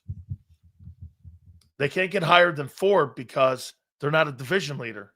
Well, if they will be if they beat the Bears. No. Oh, that's right. If they beat the Packers, you're right. Yeah. Edward Bears. Right. What about the 49ers hanging out there at 9-4? Yeah, I think they deserve some credit. I mean, they haven't had a hard schedule, but everybody tells me the Eagles are 8-4. All right, well, they're 9-4. And they've had a lot more injuries than we have. I mean, they lost arguably their 2 best players in Fred Warner. Fred Warner and Nick Bosa. I mean, they're prevailing pretty well, but I don't fear them, I'd actually love to get them early in the playoffs. I think they're on a bye this week. Yeah, they are. Late bye week for them. It's Carolina, too. Mad says Trey Lance on Monday will shock the world. Trey Lance. There, one-play Trey, I called him. Nat, at least that'll be the best use of the 3 first-round picks that you guys sent, is that the Trey Lance got a W over the Eagles. Hey, I went back and took a look at what John said on the Kobe.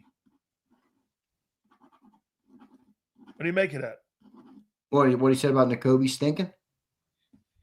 I get where he's coming from because he's looking at it as, unless he's a major value add on the field, it doesn't make sense from a business perspective to put him out there. I mean, develop Campbell, and he's more versatile, Campbell.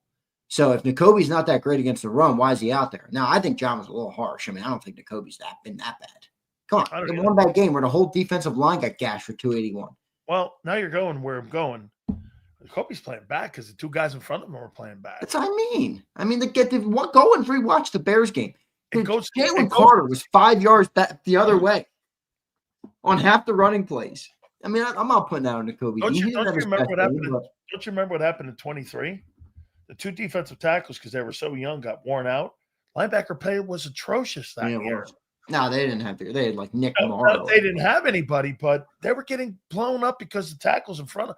I think that's more about the line play in front of that guy. Yeah, well, that's how N'Kobe buttered his bread at Georgia. Don't you remember? Same way. Same dudes up front helping him out, And look, he's got great instinct, but yeah, last two games haven't been great, and the last two games for the D line haven't been great. So it makes sense. It all goes together. Do you think this take is fair? They told AJ to shut the fuck up. Who? Pick him.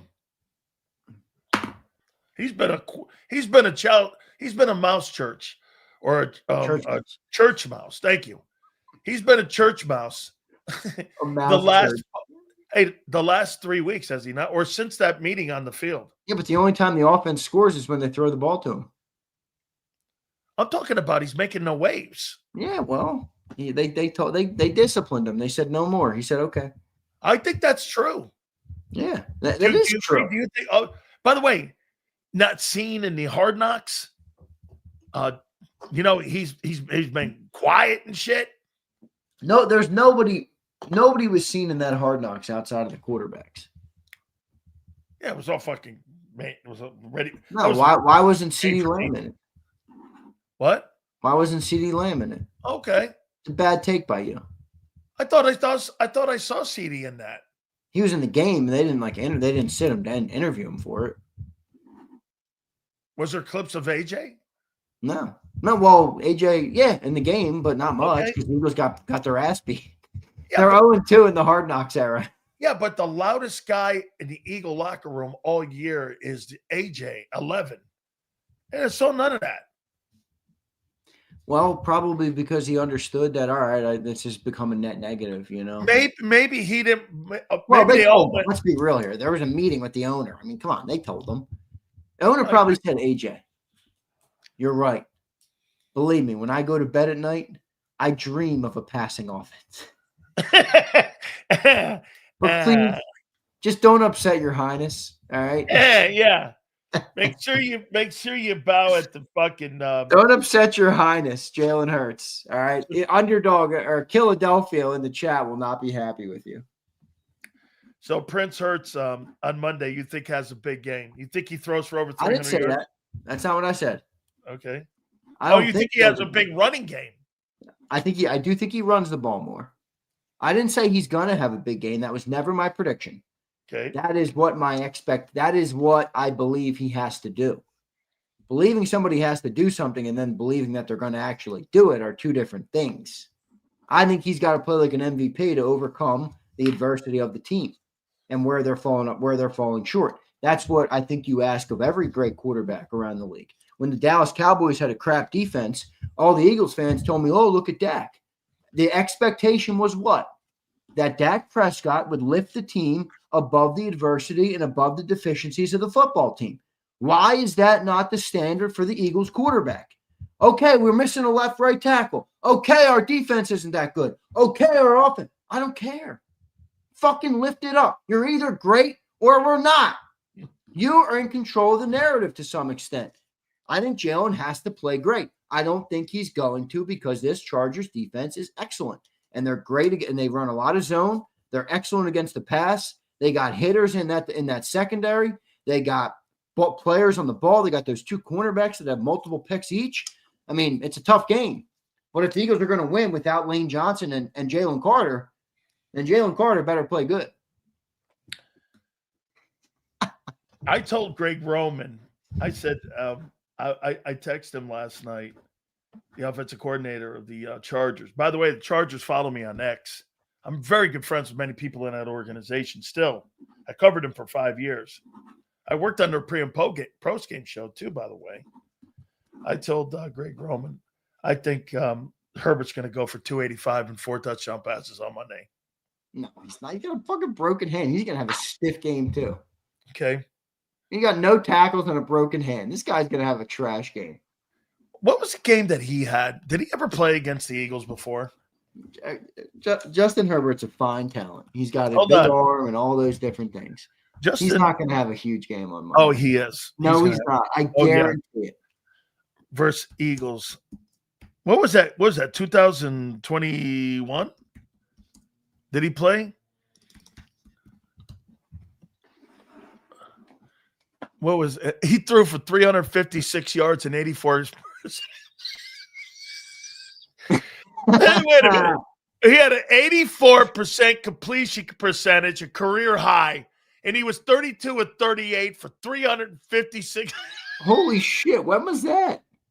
2021, November 7th. Oh, my God. We're almost like a month and a... Dude, we had that stiff Jonathan Gannon as our coordinator. I don't know. That doesn't teach me shit. Who was our linebackers then? Nicholas Morrow? He was 32 of 38. That's 357 and 2 TDs with no picks. 32 or 38. He had 3 TDs in the game. He had 1 rushing, too. That's like Madden on easy mode. 32 of 38? 84%. You're right. He's a stiff. 2021, dude. That was Jonathan Gannon. I never called him a stiff. I said he's got a broken hand. He's not going to have a good game. Oh, it's a left hand. I don't care what it is. You don't do anything with your left hand. Trust me. What do you do? You hold the ball. What are you talking about? Don't do anything with your left hand. Man.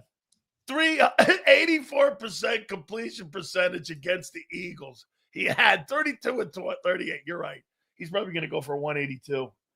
Yeah, I told Greg Roman he's going to go for 285 and 4 TDs in this game on Monday night. Let me look up what's going on with this game here. What's the spread on this thing? I think it's 2.5. Oh, it's down to 1.5. Wow, that's quarter. Look at Sileo. like he just learned like he just learned breaking news. Hold on, wait a minute. It was 3.5. I don't know. This is what they're showing me on ESPN. Hold on here. Odds by DraftKings 1.5. I still see 2.5. Oh no, 2.5. I got 2.5. It says open 1.5, spread 2.5. What the fuck's the difference? If it's 2.5, this is a pick'em game. This will be a pick'em game. Absolutely. By the way, Super Chats go to the top. Please hit the like button here. Hey, real quick, man. What do you got on Saturday? Ooh. Georgia, Bama. Yeah, I got Bama. What are we talking about? Do you think Georgia doesn't get it right? I need you to lose big. I need you to. Oh no, I'm not gonna lie. Actually, I need BYU to get destroyed. If I wasn't an Alabama fan, I'd be picking Georgia. Alabama's wobbled in the last couple weeks. They didn't look that great in the Iron Bowl. Oklahoma beat them up pretty bad. Ty Simpson's been meh. I think Georgia's the better squad, but I'm gonna take Bama. Roll fucking Tide, baby. I think Bama's resume is better. You know, I think they've had better. Don't you think they've had bigger wins than Georgia? Who do I got? Alabama. Nick. Alabama. What do you got? Roll Tide, baby. Come on, Sills. Texas Tech, BYU.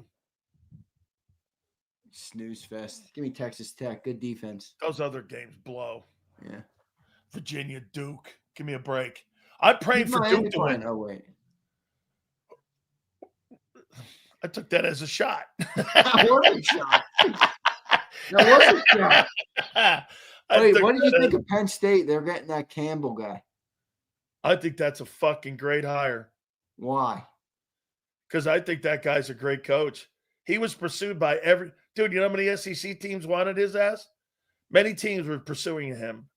And I think Matt Campbell's a good coach. I really do. I'll tell you what. Anthony Beck loves him? No. Well, he told me Beck told me he's a great coach. He thinks he's really knows he's coaching up his son, right? Yeah. And I don't know. You could have done worse. How about this? USF hires Brian Hartline. I know that's a good hire. Why didn't Penn State hire him? Did you see Ohio State got the top wide receiver recruit? What's that kid's name? Carter something? What's that kid's name? Oh, he's number 1, isn't he? The number 1 receiver, yeah. Yeah. What's that kid's name? That kid's a stud, dude. Where's he from? Texas? Chris Henry. Is he from Texas? I don't know where he's from. Texas had big recruits this year, dude. Big recruits. Another number 1 receiver going to Ohio State. Well, guess what? Well, because Brian Hartline was there, look at all the dudes he's put in the NFL. That guy's going to be the next head football coach at Ohio State, Brian Hartline.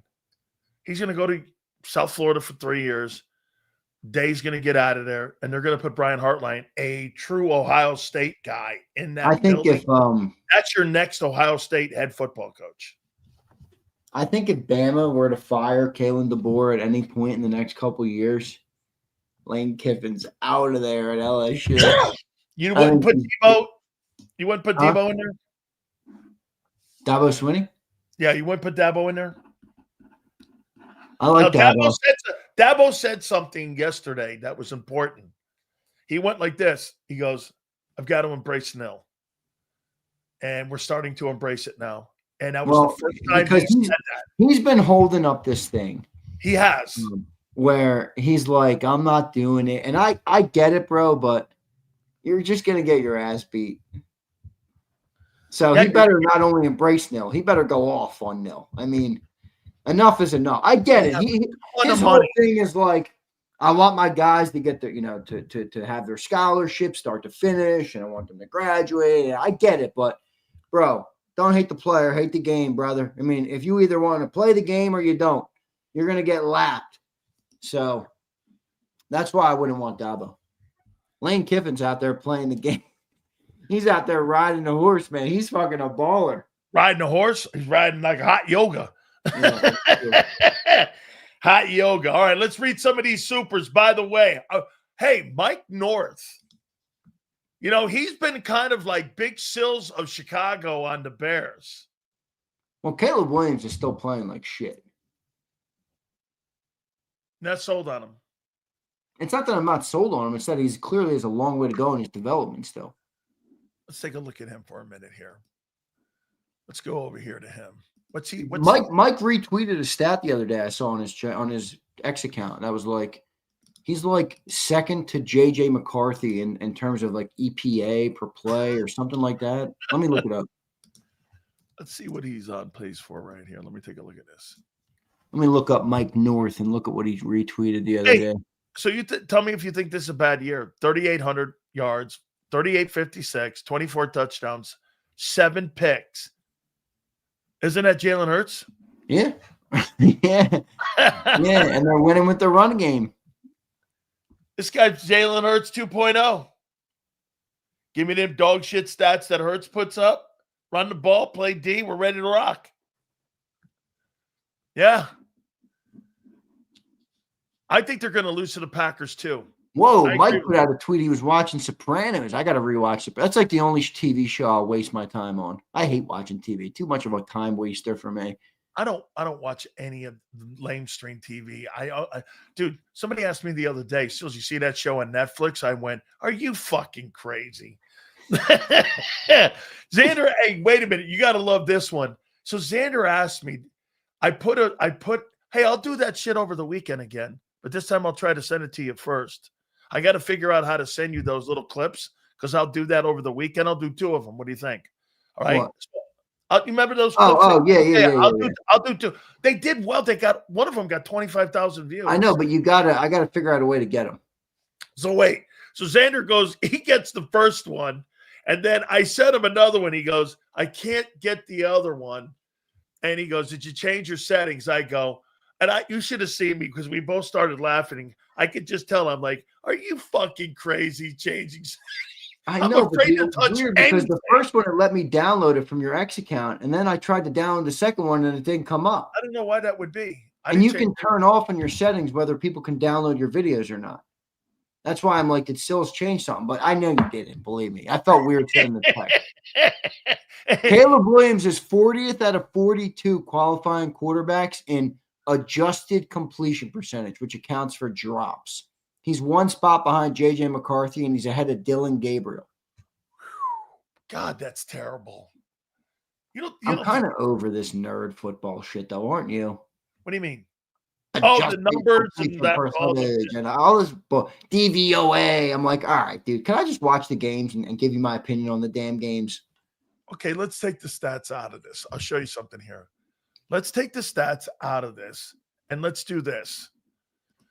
Who's the best quarterback in 2025 right now? It's Drake May.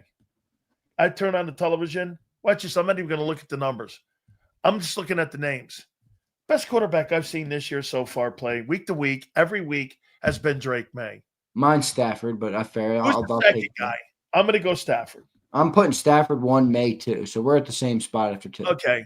Who's been now, again, folks, after 3 and 4, it starts to get a little 3 is Dak, 4 is Mahomes. Dak. Turn on the TV. Dak. Turn on the TV. Who's the 4th best guy? Mahomes. In my opinion. I think still Mahomes is still having a good year. I'm going there. 5th best guy I've seen play this year. This year? Yeah. Well, Golf? No. Really? No. Love. You could unfortunately make an argument for Love. How about Not Nick? Josh Allen. He's been too streaky. How about Nix? No. Wait a minute. I'll show you something here. So Bo Nix is on pace for $4,000, 27 touchdowns, and 13 picks. Let me take a look at Jordan Love. It's not Darnold either. It's probably Allen. How about this one? Jordan Love, you're right, dude. $4,000, 27 touchdowns, and 4 interceptions. Yeah, dude, he's cooking right now. It's Love. The Broncos are winning in spite of Nix. I think so. Dude, it's Love. Yeah. It is Love 5. He's been I'm talking about tuning on the TV. Yeah, it's Love. It's Love. It's probably Josh next. Let's see Allen, where Allen is. See what he's doing here. Okay. Allen, you can't look at stats on Allen, though. No. You can't because everyone just gives the turnovers. It's like, dude, if that guy's not Superman, that team below. Turnovers are high. 14. Well, because I why know. are the turnovers high? I get it. Yeah. No, you're right. When I tune on the TV, Allen's the guy. You know who I've been watching lately that I'm going like this? Back. Who? Joe Burrow. Oh, well, obviously. Joe Burrow's a tremendous talent. He's a weird-ass dude, though. That's okay. Look at your guy. Yeah, he's weird, too. Main thing. I asked Joe Burrow about Lane Kiffin, and he had his response was the goofiest fucking response I've ever heard. It's like, all right, Joe, I know. Joe, cool. You're so cool, Joe. That dude's ego, that dude's head he's got an airhead. That head is filled with helium. I get it. You're a good player. I'm not saying he's not a good player. The head is filled with helium. I don't care about that stuff, though. I know you don't. Jalen's is too. Who are we kidding? Jalen's head's filled with helium. I don't care about that either. I don't care about that Aren't shit. they all? I mean, Dak's head's filled with helium a little bit. Of course they are. The only cool dude in the building that, believe it or not, the only guy that I think that Baker Mayfield of all the attitudes, man. It's like you see him chirping at that Seattle Seahawks guy. You don't like Baker's attitude? No, I do. So get this. They sent me a clip, the Bucks. So he's walking out. You're in Seattle. His fans chirping like this at him, Xander. He's chirping at us. He turns and looks at him. He goes, "Come on down here, you motherfucker. Come on down here and see what you're and his teammates love it because he's like he hangs out with the old line. They go to hockey. He loves hockey. He's always at Lightning games. Oh, a huge hockey fan. Dude. Especially when you go to hockey in person. Hockey in person is so good. If you've never been to a hockey game, everybody, you should go. It's a great time. My wife has been to more hockey games than NFL games. Well, that's a hockey. I'd rather watch football from my couch. I'd rather watch hockey in person. Let me tell you here. So my wife, one year when I was working TV, my wife went to every single home game of the Lightning, like every home game. I thought your wife was from Texas. She is from Texas, but we were living in Tampa. She liked the Lightning? No, she loves the Lightning. Her favorite team. She a Dallas Stars fan? Not then. No, I don't think we went to a Stars. We went to a Mavericks when we were there. I don't think we went to a Dallas Stars game, but when we got to Tampa, we went. We were invited by the owner all the time. We went in the suites, bro. I saw the Eastern Conference Finals one year, 2011. Xander, I had Bobby Orr sitting next to me. I had Bobby Orr in the room, and your goaltender from the Miracle, Jim Craig. Jim's a friend. Jim took the picture. I'm waiting for my signed Jim Craig jersey. I'll send you the jersey. You get it signed for me. I'll tell you what. You send it to him. I'll give you his address. I'm waiting on my Brodeur shit too. You're a liar. Wait a minute. You're a fucking liar. I've outed you as a liar. You mean you want this? Ooh, I'll take that. No. No. You wait a minute. You mean you want you want the goaltender? Is that a Stanley Cup puck signed by Brodeur? Yeah. Yeah, I'll take that. See? I'm gonna get a picture of you for the Monday. My first goalie mask when I played was the Brodeur mask. I had it for like 15 years. I got this fucking thing out for you, ding dong. I don't care about this. I got thousands of pucks. Here. What else? I got Scott Stevens signed one too for me. That's mine. I love Stevens. Stevens is sick. Because when he knocked out Lindros, bro, that was my screen. Hey, that was my screensaver on my computer for like years. What's your screensaver on the computer I sent you? Nothing. I don't touch nothing, man. Here's Martin. Let's read some super chats, dude. You got North coming up. How about this? He goes, look at this here. Here's your fucking puck, guy. Liar. There you go, Junior. Xander, you're a fucking turncoat. What the fuck does that even mean, dude? Let's do these supers, my friend. Hey, wait a minute. Ace, what does that even mean, bro? I don't give a fuck that I don't fandom like you want me to fangirl. All right? I'm not a fangirl. You can be a fangirl, you dweeb. Bunch of professional athletes. What's the over-under? Shit. What's the over-under? The camera doesn't work. That's got to work.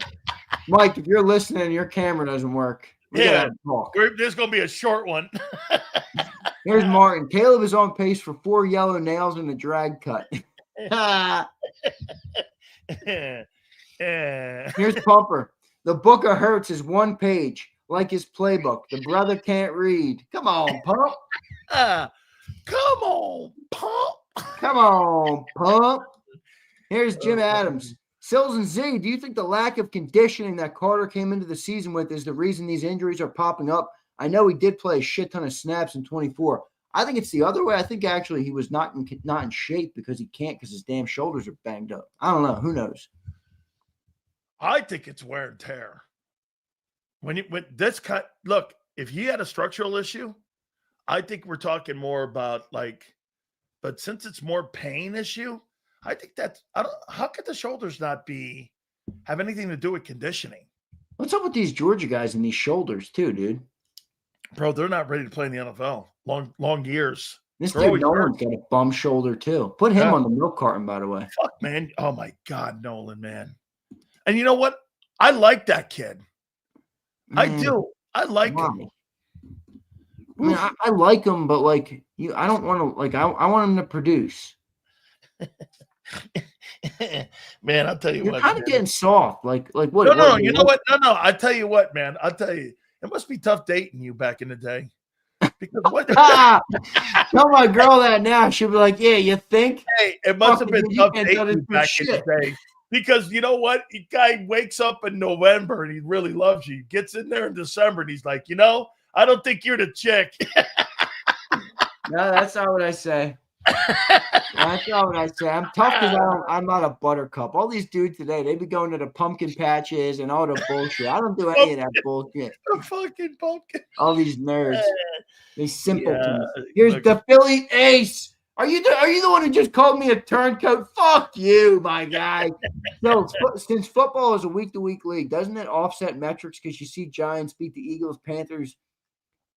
Giants beat Eagles, Panthers beat Rams. It shows anyone can lose. Yes, absolutely. That's why 2 weeks ago, you can have one team where you think is really great. 2 weeks later, you think the team's a stiff. Look at the Cowboys. It's a week to week. You know, everyone gets on my shit every time when you go, 2 weeks ago, that team's good. 2 weeks ago, 2 weeks forward, they're not good. That's the league, dude. I mean, nobody's changing. Get this, Xander. You and me aren't changing our opinion. The team's performance are changing. What are we supposed to do? BM Reyes and then be a glazed donut for 17 weeks? You fucking crazy? How do you cover a team being well, I know how he does. This guy looks up at everybody with a bib on. Here's Pumper again. Y'all smoking some Jalen Hurts grade hashish up in there. Not going to act like JC didn't win the Rams game. Hurts and Slay sold that game. Blank check. You're giving him a blank check? The buddy's shoulders are cooked, Pump. And his agent's making fucking business decisions. This dude's getting his ass beat by Tyler Booker because his Tyler shoulders Booker. Tyler Booker, man. Alabama. And now you're playing a guy named what? Reese Young? What's the guy's name playing? Oh, by the way, I forgot to tell you, Chuck. Thanks for reminding me, Chuck Hutton. I've changed it. It's no longer Hurts Glaze anymore. Okay? It's Hurts syrup. Hurts fucking syrup. It's syrup. Glaze is it's not pronounced enough, you know. Syrup is like fucking gooey and shit. You're pouring the Jalen syrup. Yeah, that's what M. Rice and all these guys are doing. All the Jalen syrup, these dudes. Holy all right, here we go. Shit. Rodriguez, what's up, brother?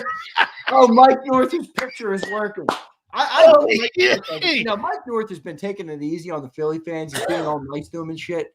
I hope he beats the shit out of them today because the Chicago Bears beat the brakes off the Eagles. 281 on the ground. They made them their Wait a minute. Mike's been kicking the shit out of the Bears, though. Well, because I think he thinks Caleb ain't that good, and I agree. They're winning, but Caleb is meh. Here's Rodriguez. Wait, let me finish. More to quarterback, right? What's that? I mean, it's more to coach.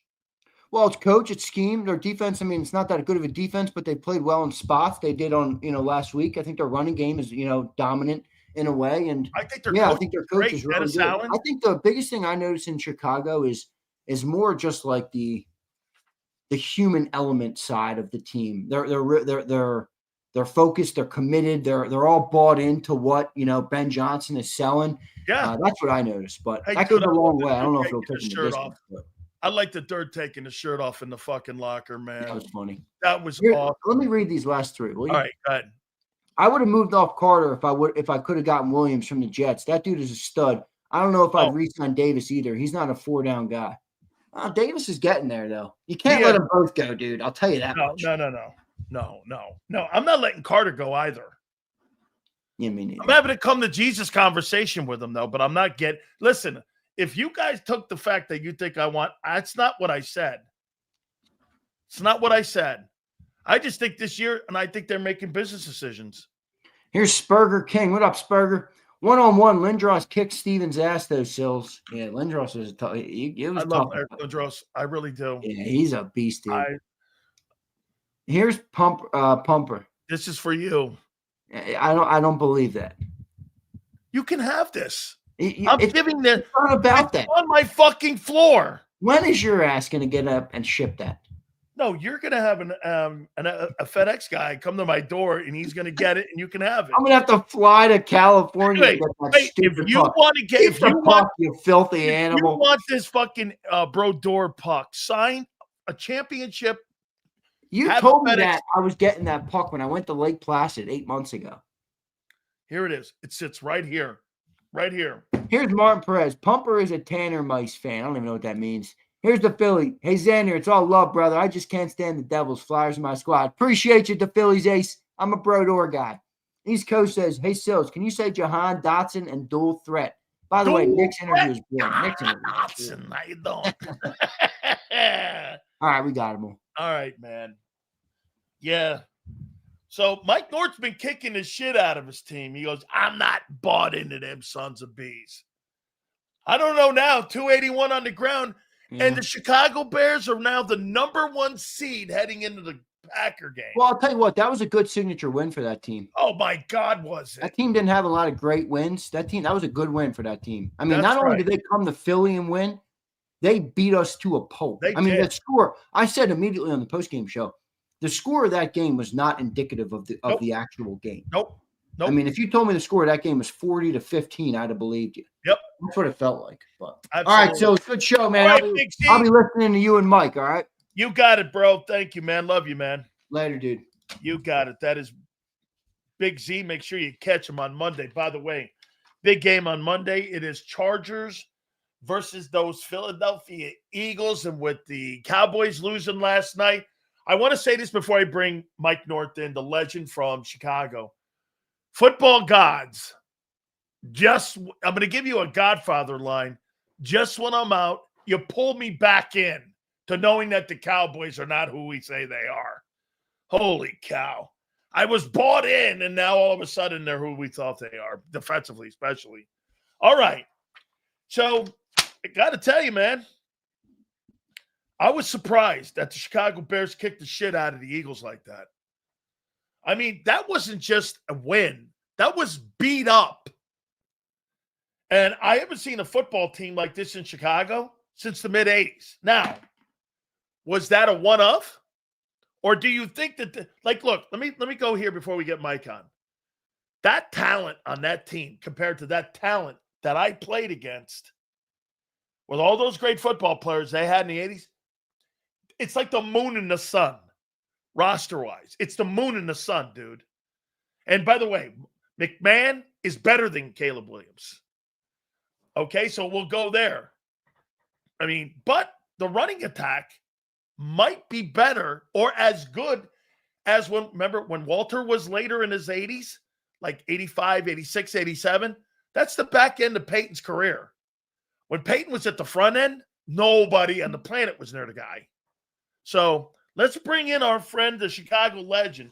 I couldn't wait for this here because, again, that was a significant win here for the Chicago Bears. They really beat up the Eagles there. How you doing? Look at, oh my God, he's got Bears gear on now. Yeah, 73 years old. I'm walking around like a 12-year-old. That's how I like it. Yeah.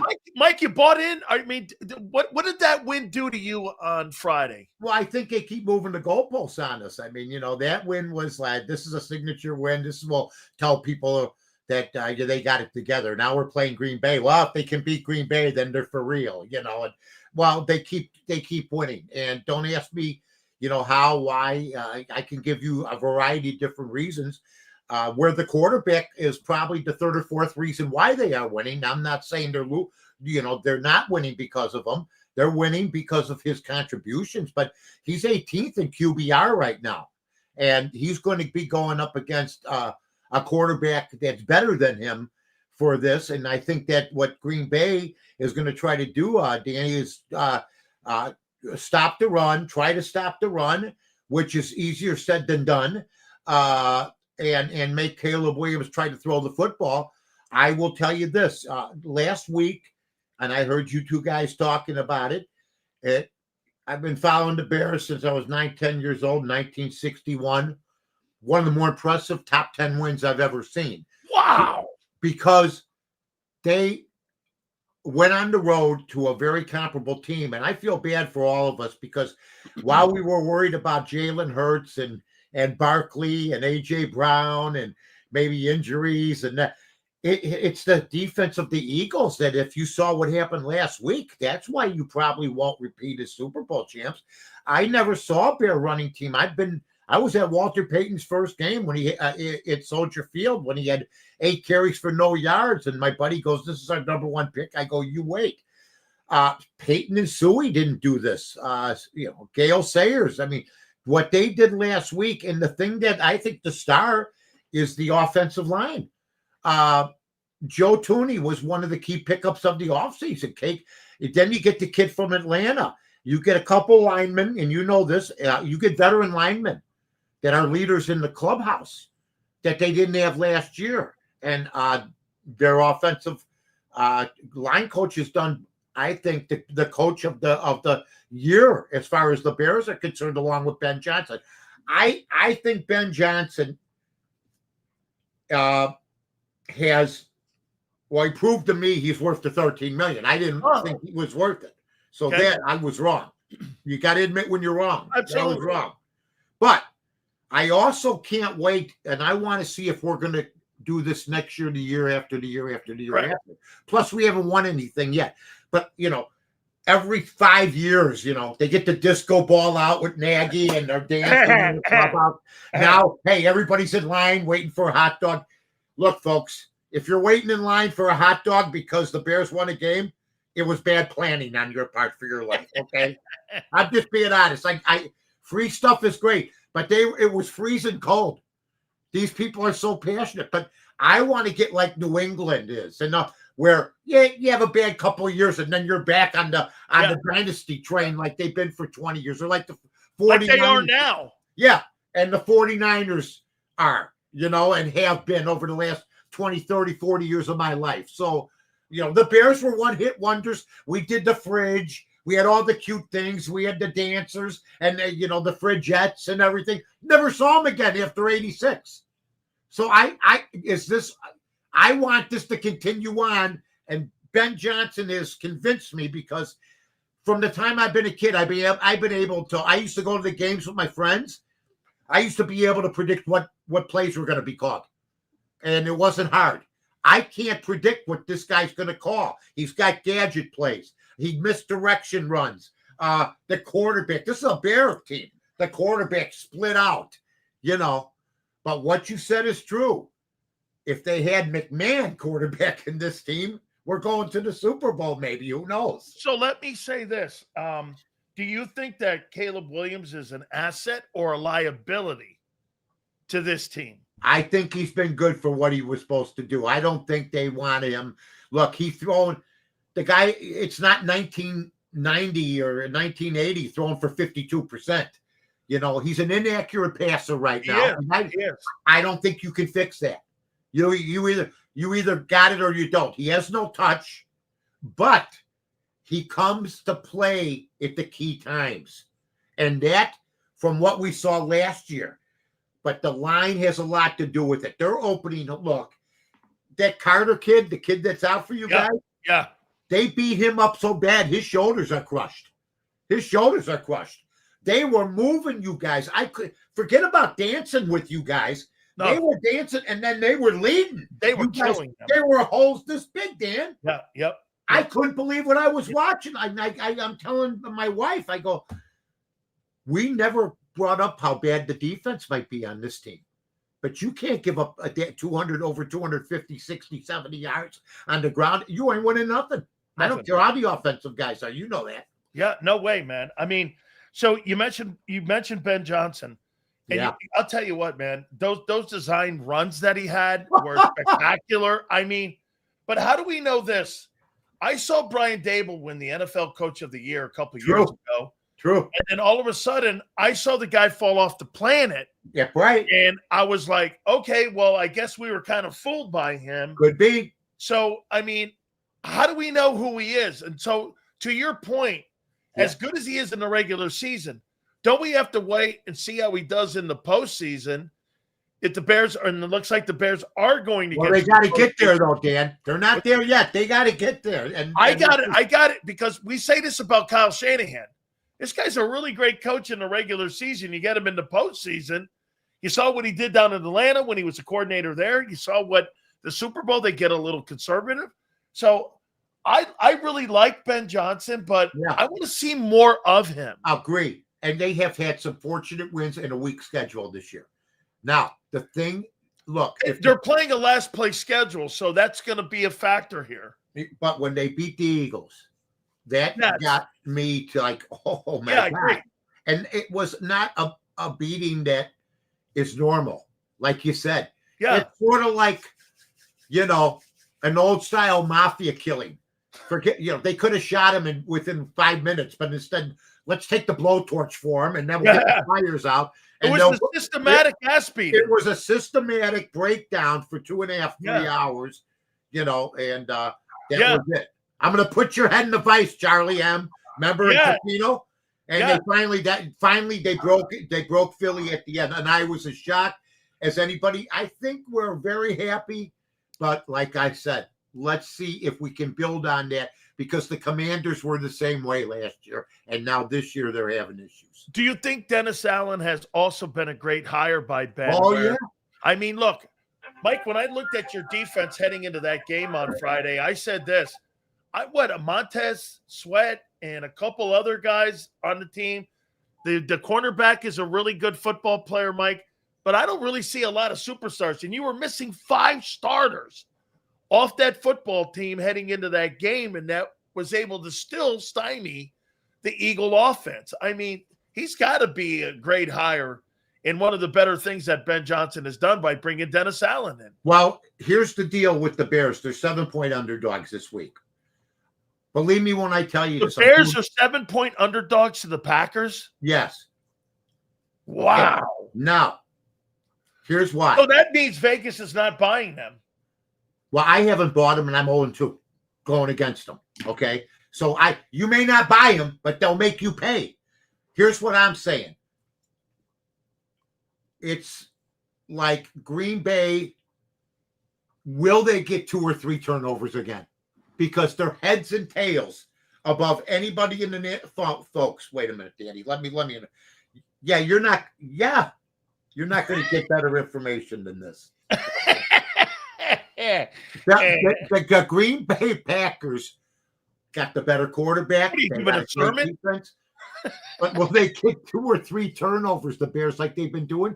And people keep thinking they're not, yet they do. So Green Bay, I'm sure, has been stressing not to turn the ball over. But if the Bears can get any kind of pass rush, it's going to be a good ball game. You think they beat the Packers?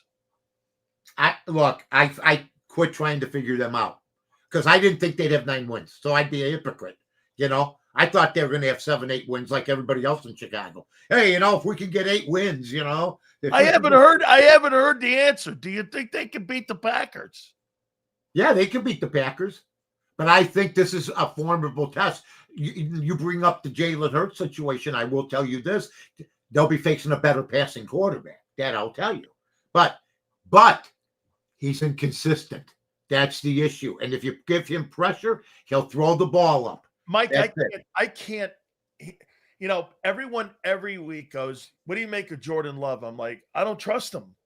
I just don't trust the guy. I watch him in games. I saw the Eagles just anytime you get pressure on him, and I think that's going to be the big part of this game. If the Bears can get pressure on Love, he can't handle, especially internal pressure, like most quarterbacks. But he really struggles with that. He's almost like Eli in a way. He's really streaky.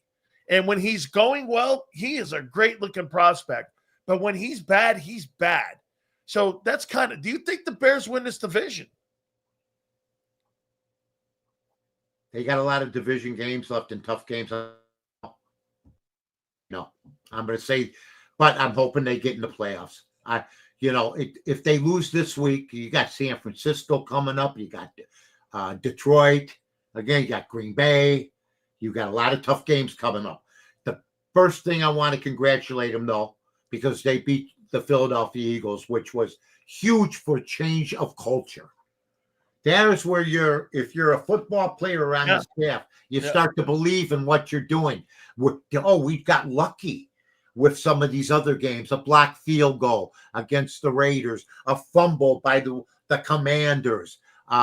Aaron Rodgers misses the game for the Steelers. We've been dodging bullets left and right. We whipped the Super Bowl champions. Yeah. That's it. Hey, so give me your takeaways on what you saw with the Eagles. They're still 4th to win it. Fourth, but I don't see a Super Bowl team. Not if the Bears did that to them. I don't, Dan. And I love the Eagles. I want to see if they were to go back, but everybody thinks it's easy to go back to back to back. And Kansas City's the only team that did it. Have they run out of steam? I think the A.J. Brown situation was worse than anybody thinks. I think they made it seem like it was an irritant when it was more than that. He publicly took out the best players on his team. And I think I like the coach, but he's yelling at the fans, which that's fine. It doesn't bother me, but you could tell they're a little unfrazzled. Hurts, they're 10-1 still. But if you're going to ask me, do I think they're going back? 2 weeks ago, I would have told you yes. The Bear thing not only showed me how good the Bears are, but it showed me maybe the digression of Philadelphia at this point this year. Do you think the Eagles win on Monday against the Chargers? It's in SoFi. Yeah, it's going to be tough. 3-point underdog dogs on the Chargers. It's going to be tough. This is and they're losing Carter. They're not going to have Carter and Lane Johnson in this game. You're missing two of your best players, and you got they're waiting for you. They know there's vulnerabilities. I think they'll try to run the football at you guys. They know they can move the front line out. The front line is not as good as advertised. And that's the kind of game Harbaugh likes. I'd probably like the under in that game, whatever the total is, no matter who the quarterbacks are. But I think it's going to be a great game. The Philadelphia Eagles are having a great run. They could still win the East. In fact, there's a good chance. So yeah, they're probably going to win the East. Yeah. So I mean, at the end of the day, once the playoffs start and you got some health back, are any one of those two guys that you mentioned going from defense? Carter, he'll be back probably. Carter will be back. Yeah, Carter will be back, and Lane's probably going to be back by the end of the season. Hey, there you go. He's coming off that Liz Frank, so you get in right. You get in the playoffs, and then it's a whole new ballgame. Are you buying the Rams? Yeah, buying the Rams. I think everybody, like we talk about this every week, has a stinker or two. Yeah, I'm buying the Rams. By the way, Carolina has beaten Dallas, Green Bay, and the Rams. Yeah. And get this: if the Bucks lose this weekend, which I'm doubting, against the Saints, they'll be in a first place tie for the NFC South with the Carolina Panthers. Yeah, my read right now is that the Bucks will win that game, but I think it's split money on the number -8 +8. By the way, folks, go to North NORTH, number 2 NORTH.com. I had the Lions. Excuse me. I had the Lions last night. I was born with a gift. What can I tell you? You know what I mean? Hey, did that save their season last night? Oh, made a believer out of me again a little bit. But if you get them outdoors, just like when you got Peyton Manning outdoors, we saw what Goff does outdoors. Forget about it. You get them outdoors, which probably they'll end up outdoors.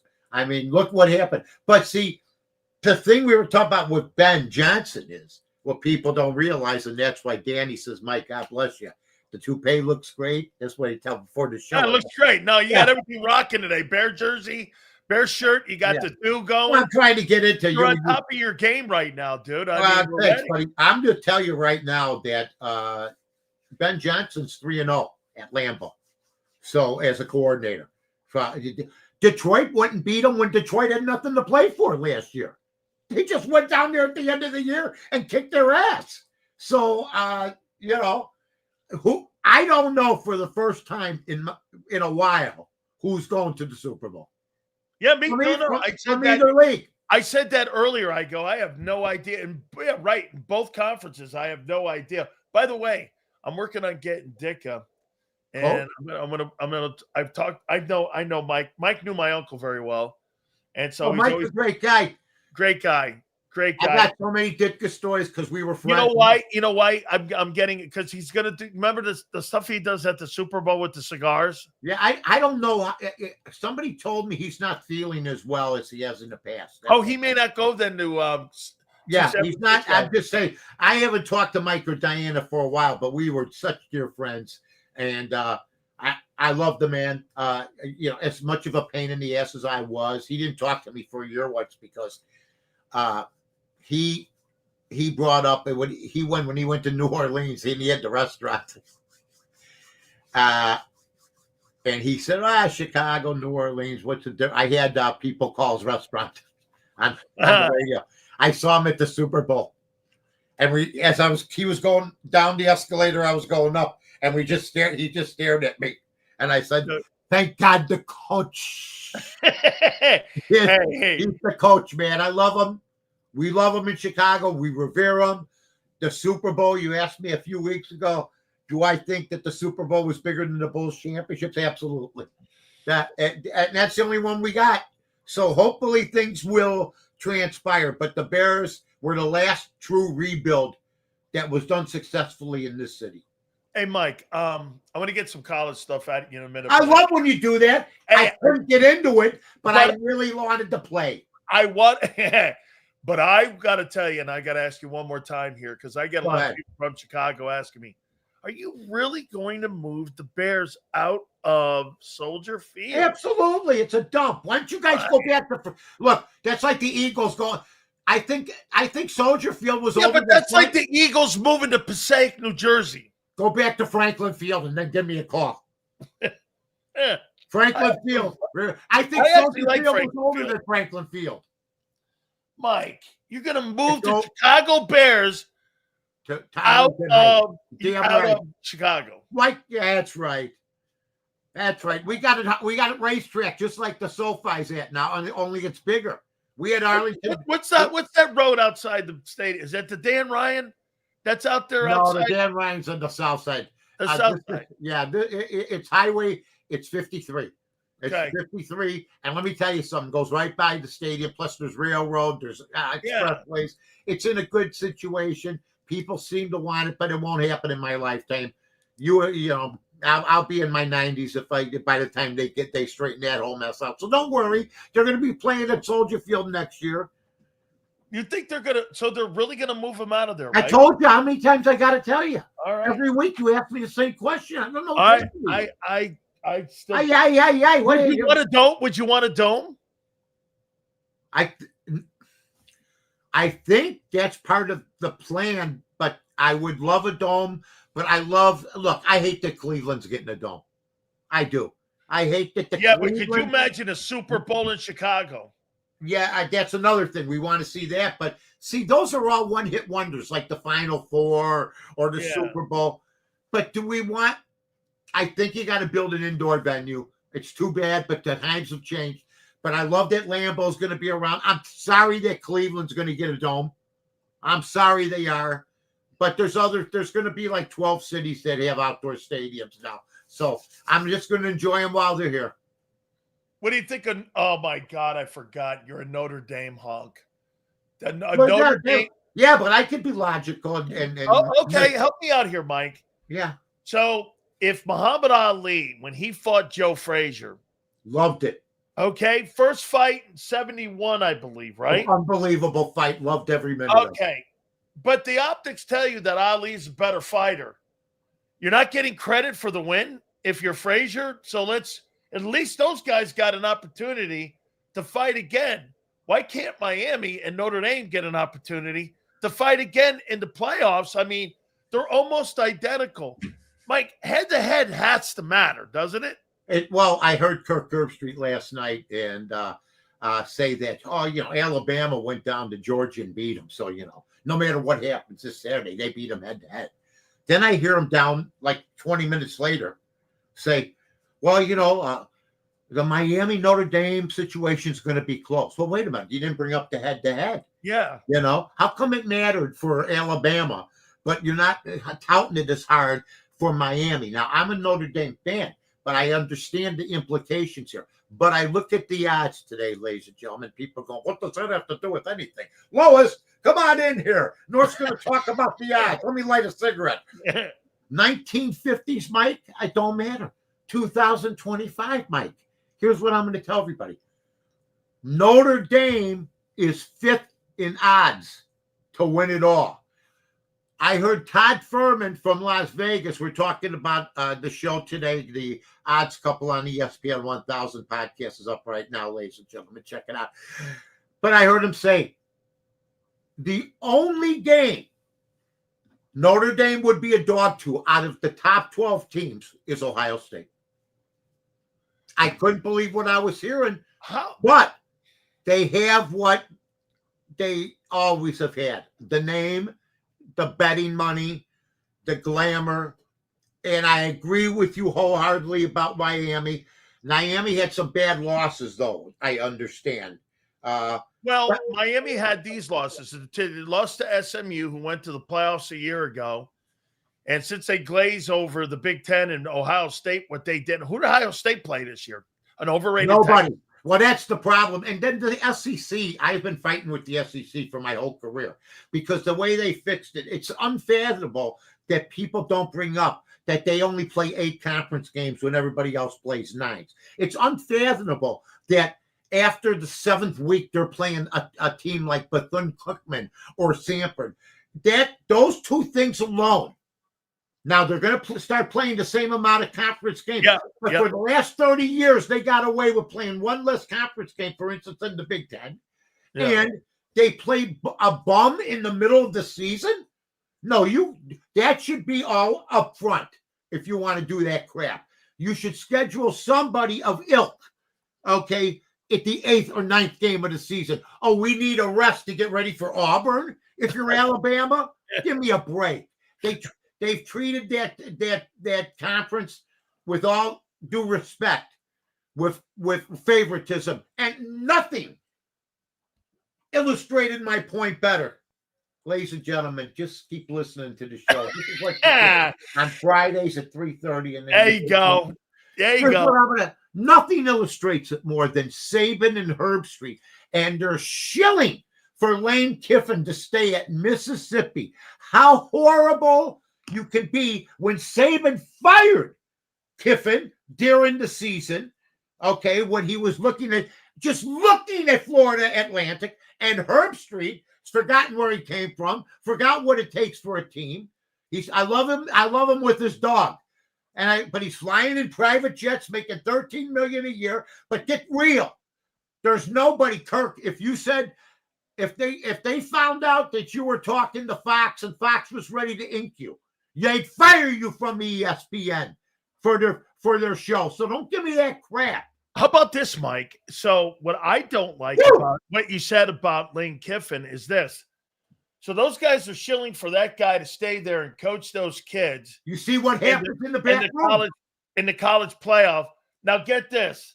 Jimmy Sexton's the agent for Herbstreit. Absolutely. For Saban. For Desmond Howard.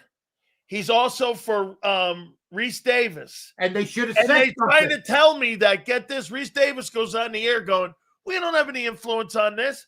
Well, guess who's going to be in Atlanta tomorrow? Lane Kiffin's going to be up there, and they're going to make a case, and it's going to be obnoxious tomorrow on why Lane Kiffin should have stayed. Mike, like you just said, can you imagine you hire a guy who's the CEO of Pepsi, and he's just been hired to go over and be the new CEO of Coke? Yeah.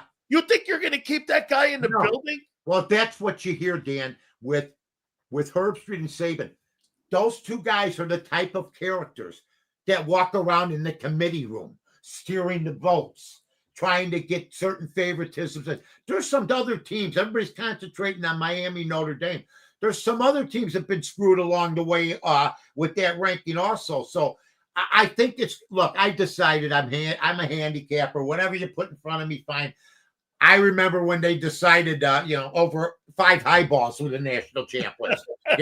They take a vote. Who do you like, Charlie? And he'd go, I like Nebraska. And he'd vote like this. And they go, hey, Charlie, they'd sign the name.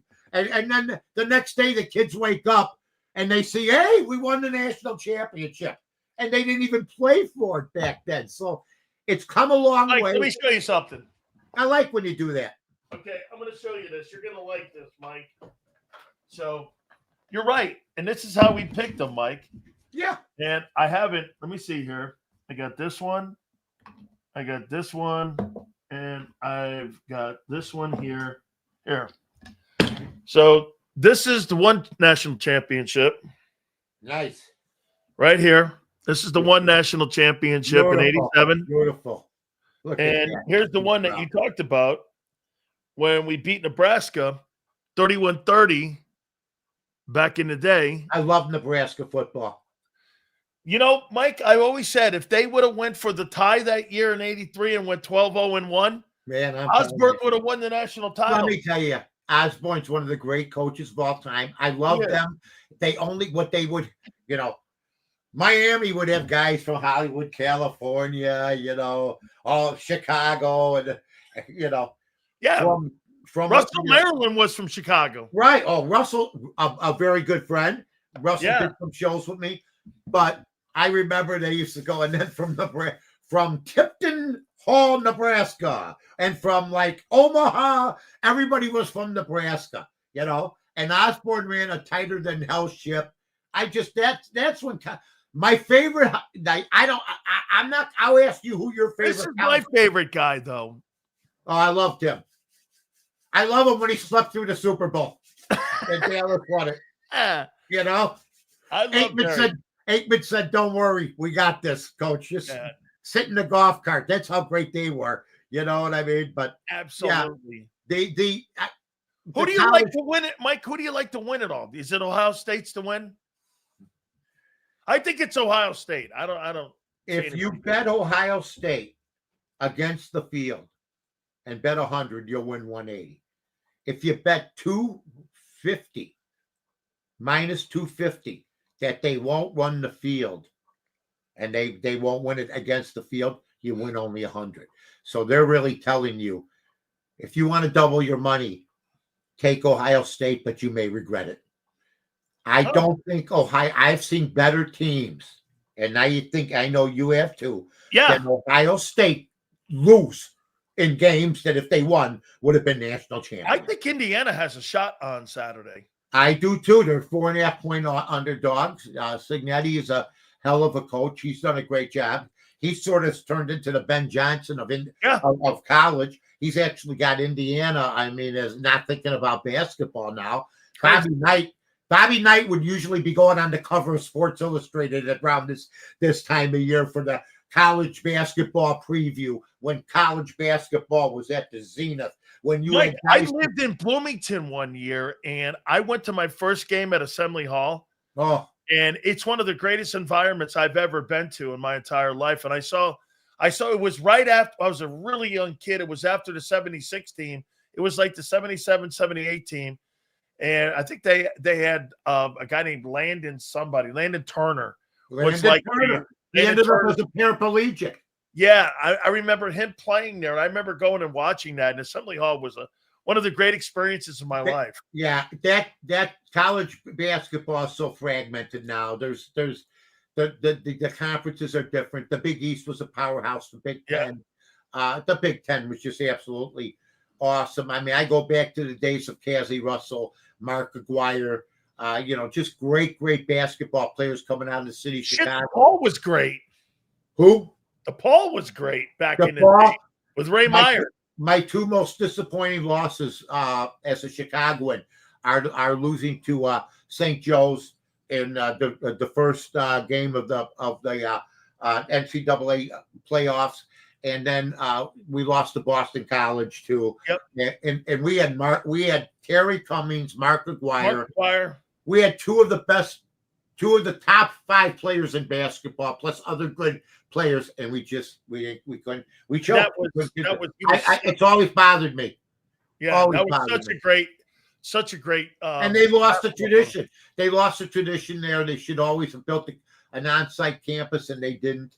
And that's very important. Duke's always had an on-site campus. Loyola U in Chicago, where I grew up, like 3 blocks away in the city, has a beautiful on-site. God bless your sister.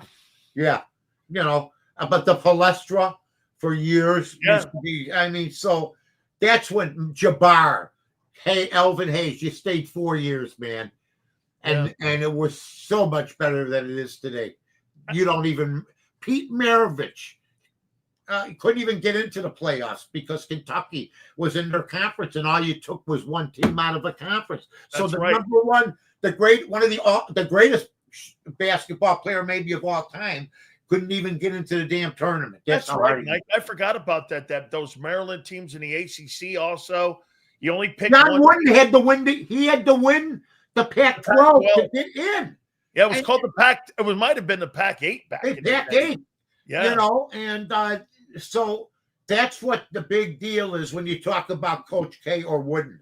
Yeah, but they're both great, and I love Coach K. He's a Chicago guy, and he's just one of the really good guys in college basketball. Tell the folks how they can find you, my friend. All right. I'm only going to tell you this once. No, I'm just kidding.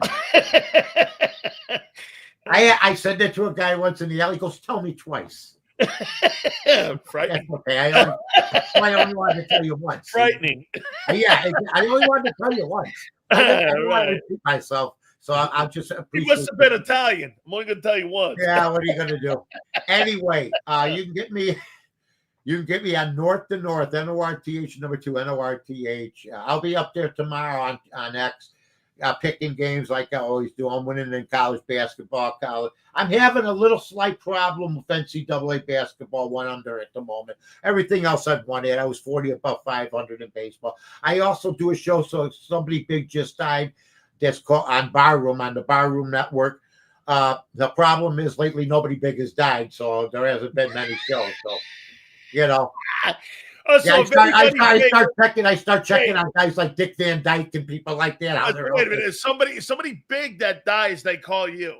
What happens is I got a show that's sponsored by a funeral parlor called Cumberland Chapels and a restaurant where you could have the wake afterwards, the wake meal. Oh, my God, I love it. This year, we've had George Foreman. The people we have featured over 3 years, it's been on for 3 years. Somebody big just died, but you got to be big enough, okay? You got to be big enough. So if a fringe basketball player dies, and that's happened, doesn't make the kid, doesn't make it, okay? But wait a minute. If you kick the bucket, you got to be somebody. So you got to be somebody. You got to be over 20K in scoring. So if you're over 20.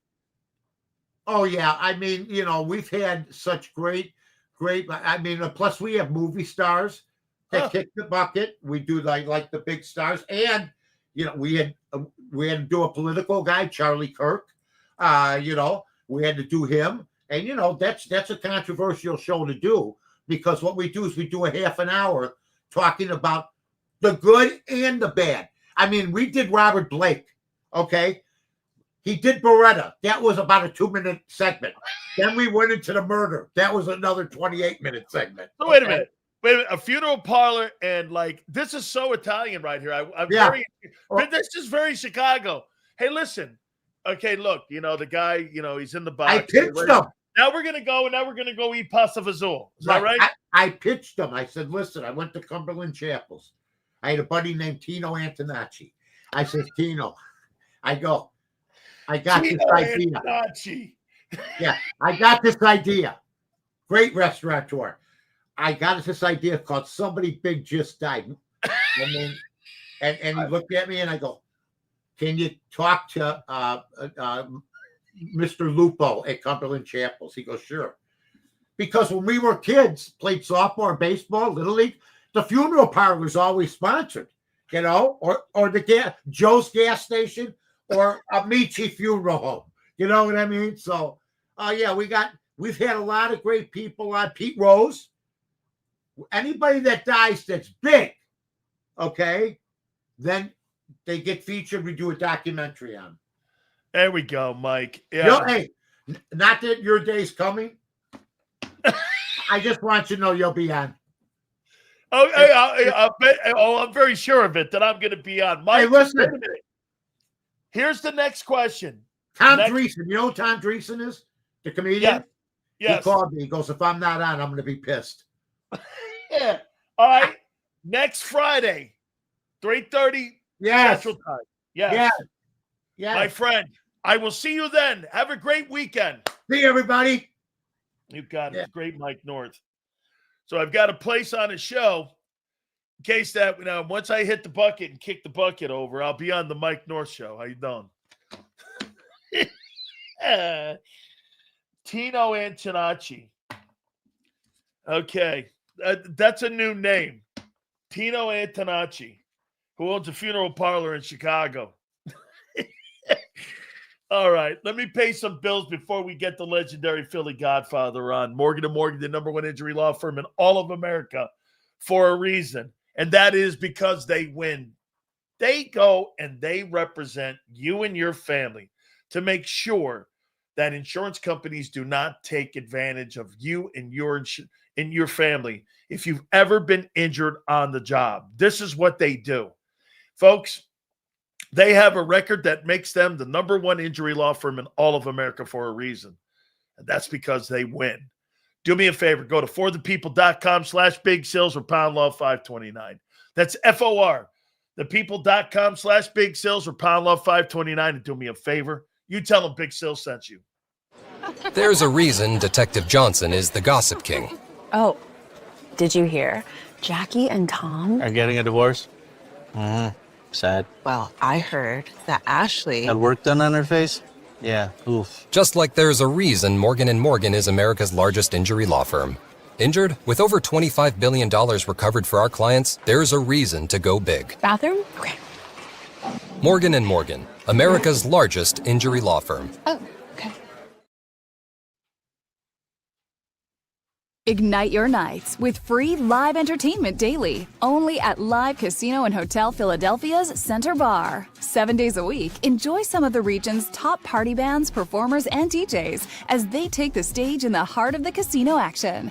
Great cocktails, live music, and lively moments. It's all happening at Center Bar at Live Casino and Hotel Philadelphia. Visit livecasinophilly.com for more details and the complete list of upcoming events. Must be 21 or older. Gambling problem? Call 1-800-GAMBLER. This is Eric. When he got injured in a car accident, he called Morgan & Morgan. He not only gets a lawyer, he gets trial lawyers like Sam and Jessica, who are in it to win it. He gets his own investigators with briefcases, leather ones. And if you ever have questions, our customer service folks keep things rolling. Injured? We're your army. Morgan & Morgan, America's largest injury law firm. Welcome to the Jet Setters and the High Rollers, to the Shot Takers and the Tastemakers. Welcome to the Viewfinders, the Thrill Seekers, and the Night Owls. Welcome to everything you could possibly want on one 5-mile island. Welcome to the Wildwoods. Book your stay today. In our hometown, we all look out for each other. We go the extra mile to lend a helping hand. Thank you. We step up to keep our communities going strong. And at Independence Blue Cross, we're here to keep you going strong. We've been deeply rooted in our communities for more than 85 years. And that connection to members has earned us our spot as the #1 health insurer in the region. So while you look out for your neighbors, know IBX is always looking out for you.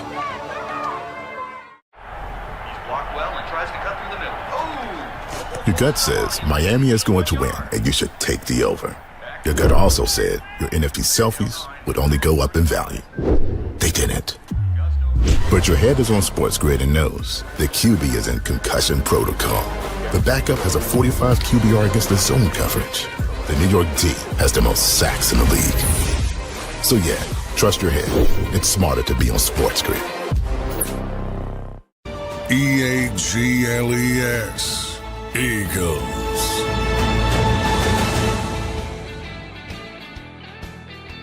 Big Sil's National Football Show. Do me a favor, please hit that like button. 18.4 million people tuned into the Ohio State and Michigan game. 18.4 million people. And what was that the other day I saw with, 47.7 tuned in for the Packers and Lions, and 50 million, 57 million tuned in for the KC and Dallas Cowboy game. Football is enormous right now. Enormous. The other sports are grabbing crumbs. I mean, they're just grabbing crumbs. America loves football, dude.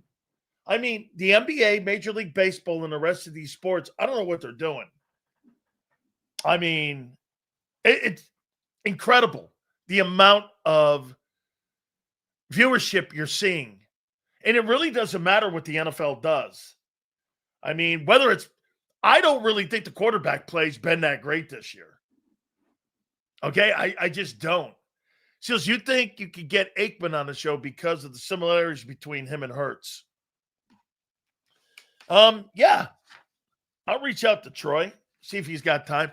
Most of the time, he's doing stuff in Dallas during our show, and that's what's made it kind of hard for him.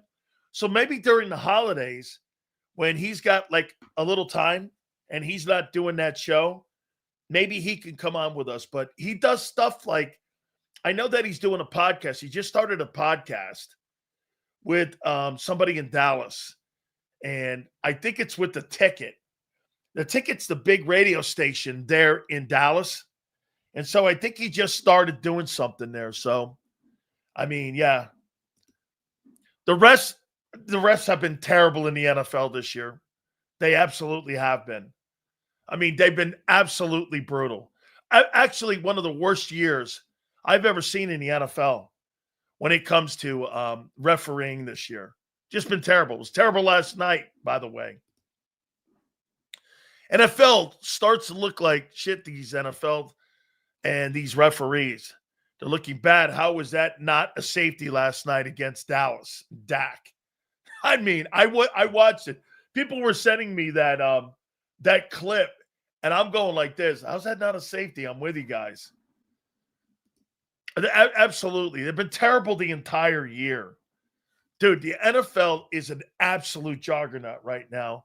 It is the best I've ever seen people consuming it. I'll tell you this. I say in the next 5 years, there's going to be 20 games.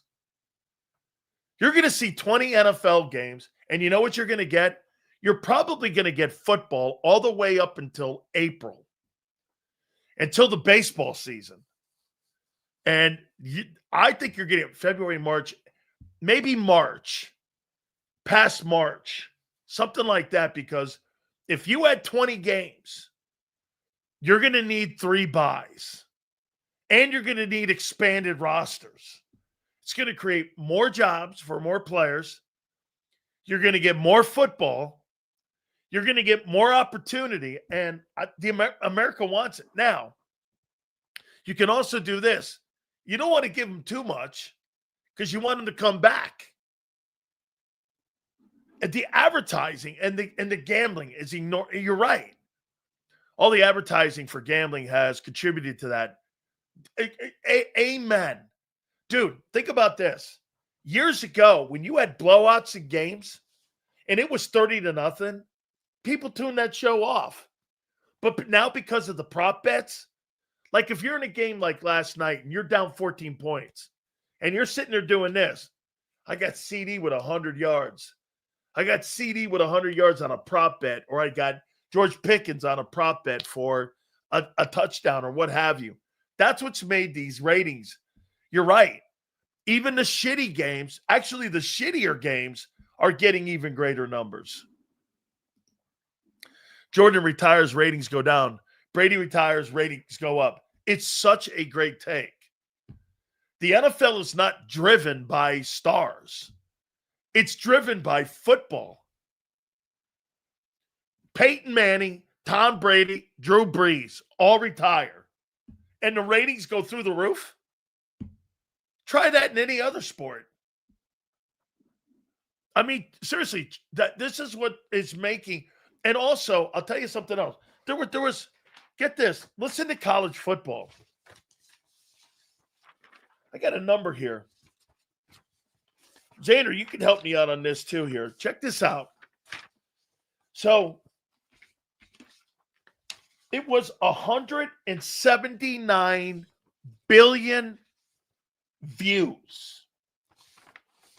And billion views this year when it came to watching football and it came to watching college football. All the streaming numbers. 179 billion. Here it is, college football. This is college football. College football had 179 billion views and access across all markets. That's up 9%. 9%. You mean college and pro football? Massive numbers. this year. Enormous numbers. Hey, Sills, is AJ our best wide receiver in franchise history? There's no doubt about it. As much as people would, here, I'll write this down.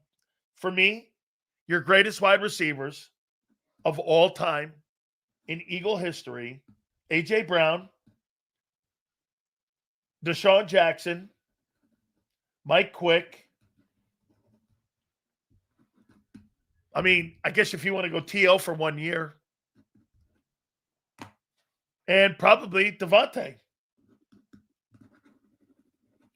Your top 5 wideouts in Eagle history would be A.J. Brown, Deshaun Jackson, Mike Quick, T.O., probably Devontae.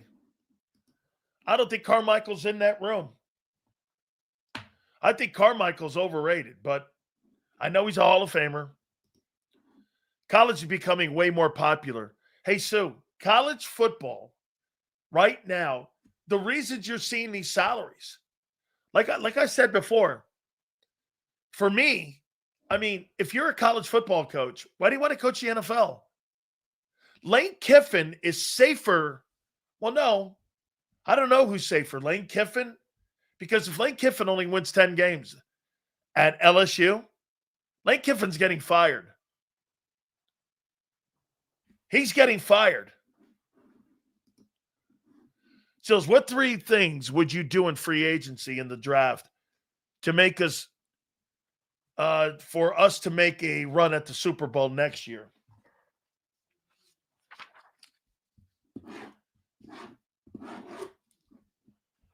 That's a great question. What would you do to the Eagle team in the offseason to make it better? On what you're watching right now, got to get more depth on your defense. Not your linebacker position, but in your defensive front, you got to get more depth. You need more depth in the tackles. Your offensive line, the depth this year was terrible in your offensive line in depth. Both sides of the football, you got to improve. And you're getting older at right tackle. Your right guard position. Hey, by the way, the right guard position was affected this year because Lane wasn't in there. I don't think Tyler Steen's a great player. I think he's an okay player. I mean, I think he's okay. I think of all the players you've had at right guard, he's been the worst in the last 4 years. And that includes Cam Jurgens. I think Isaac Seumalo was great. I think Cam had a really good year. He was a Pro Bowl alternate. Becton was spectacular. And this year, I think Tyler Steen has been averaging common. Okay? I mean, I do. I think you got to get a new offensive coordinator. I think you got to get – how about this? I would draft a running back. Not in the first round, not in the second round, but I would get some help for Barkley. And put another guy back there and go to two-back set like you're seeing around the NFL. I think that two-back set like you see in Detroit, like you're seeing in Chicago, and you're seeing around a lot of teams, I think the dual backs is the way to go. I think you wore out Barkley. I think Barkley would – how about this? To me, would be cool with this. Get another guy in there to get 100-some-odd carries. Share a little bit of the weight with the guy. The key to Barkley is try to get his number back up to 5. 5 yards a carry. Barkley had 1,300 yards or 1,200 yards at 5 yards a carry. I'm in on that. To me, that was the number. It wasn't really the number for him, whether or not it was going to be north of 1,400 yards. I predicted that he'd be under 1,400 yards this year. And that looks like it's going to be well under it. I think he's probably going to finish with 1,100 yards. That's going to be 900 yards off of what that dude did a year ago. Yeah, something like, I'll tell you who would be great. You know who would be great with Barkley? DeAndre Swift. Can you imagine Swift and Barkley together? I'd be more apt for something like that. Barkley O-line ain't the same. No more. We're losing Monday. I like the Chargers Monday. I do. I wonder what the Godfather's going to say about that. Because let me say this to you, my friends. That game on Monday is enormous. I should have learned a lesson from the Godfather last year. You know what he told me? When Dak broke his heart last year, he went like this. I'm done with him.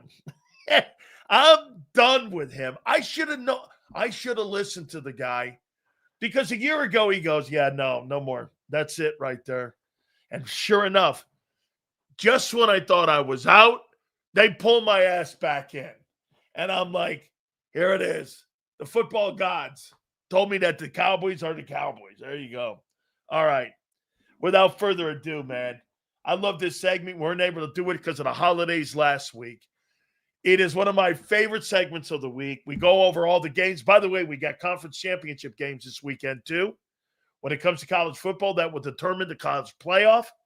We bring in our friend, the legendary Philly Godfather, joins us now. How you doing, brother? What's up, Dan? That was 2 years ago, man, when they won the division. 2 years ago, that's right. But again, listen, the Cowboys beat two teams that were somewhat fraudulent, the Chiefs and the Eagles. So what did you expect when they went up against a good team like Detroit? What's going to happen?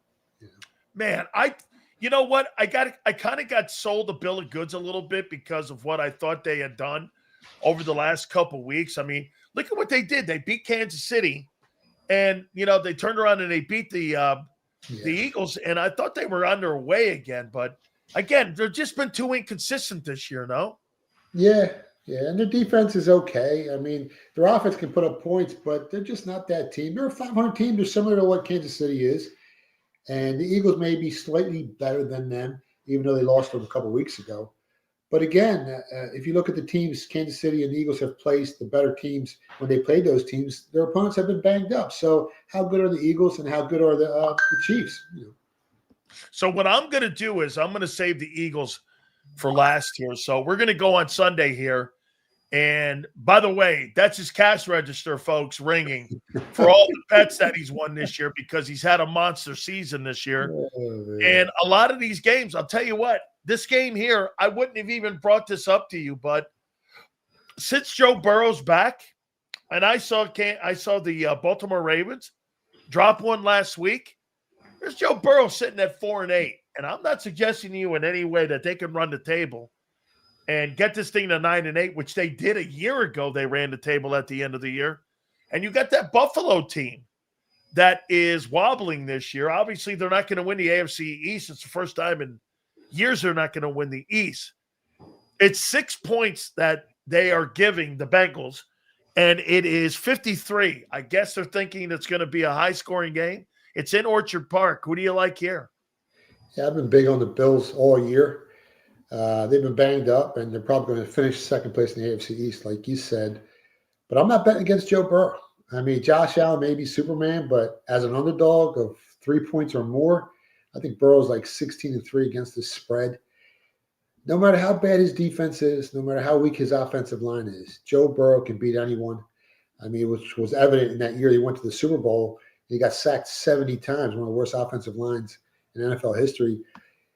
Man, he's got all his weapons back. I think Higgins is playing this week.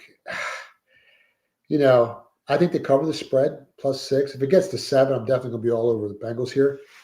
But if they win this game outright, which is going to be extremely difficult. Now, I already bet them at +900 to win the AFC North. You're getting 9-1 on your money.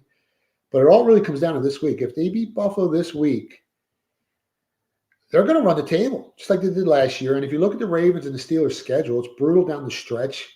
The Ravens got to play the Steelers twice, the Bengals, Patriots, and Packers. And the Steelers have the Lions, the upstart Dolphins. They got the Browns in Cleveland, which is never easy with that defense.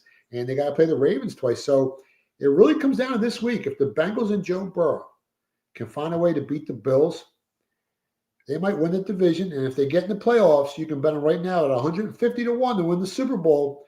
Nobody wants that team in the playoffs. If they get in the playoffs, they might end up in the AFC Championship game. Watch out for this Bengals team. They got to get in. What a comeback that would be for that team. That'd be one of the greatest comebacks of all time, especially when they lost the quarterback for such a long period of time. And I'm with you.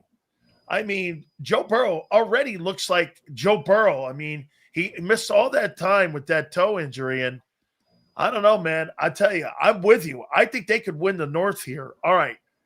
How about this one here? Who would have thought this? I mean, this sounds crazy to say, but Colts 8-4, Jags 8-4. It's in Jacksonville.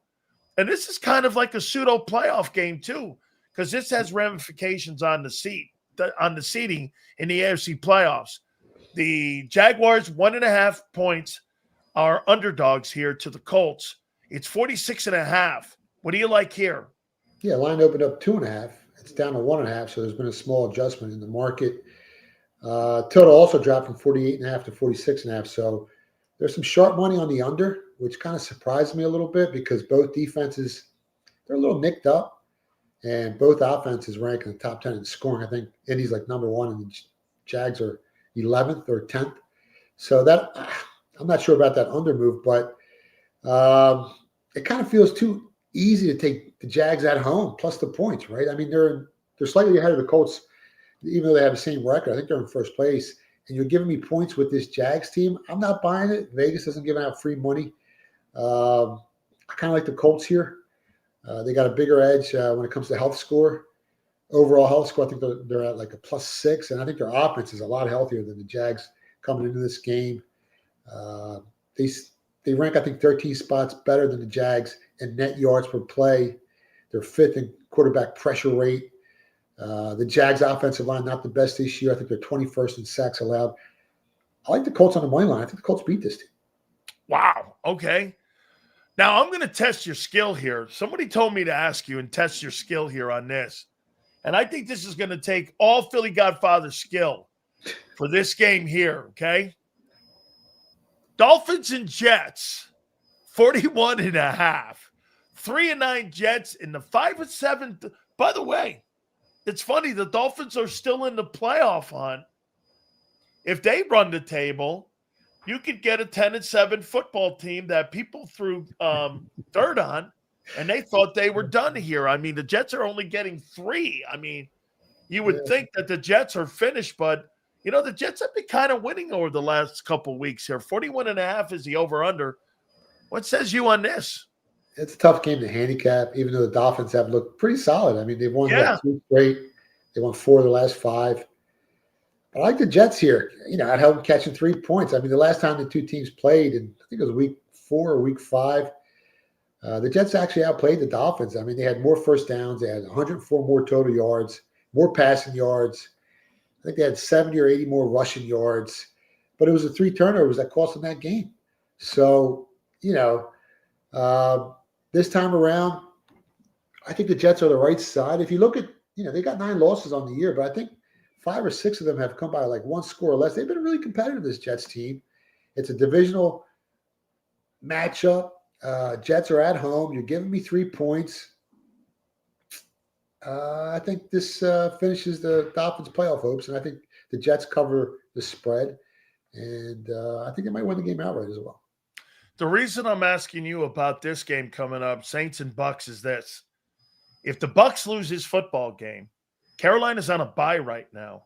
They would theoretically be in a first-place tie in the NFC South, and they play each other twice towards the end of the year because of the scheduling of the NFL. They've done this with numerous divisional opponents, and the Bucks would have to play that Carolina team.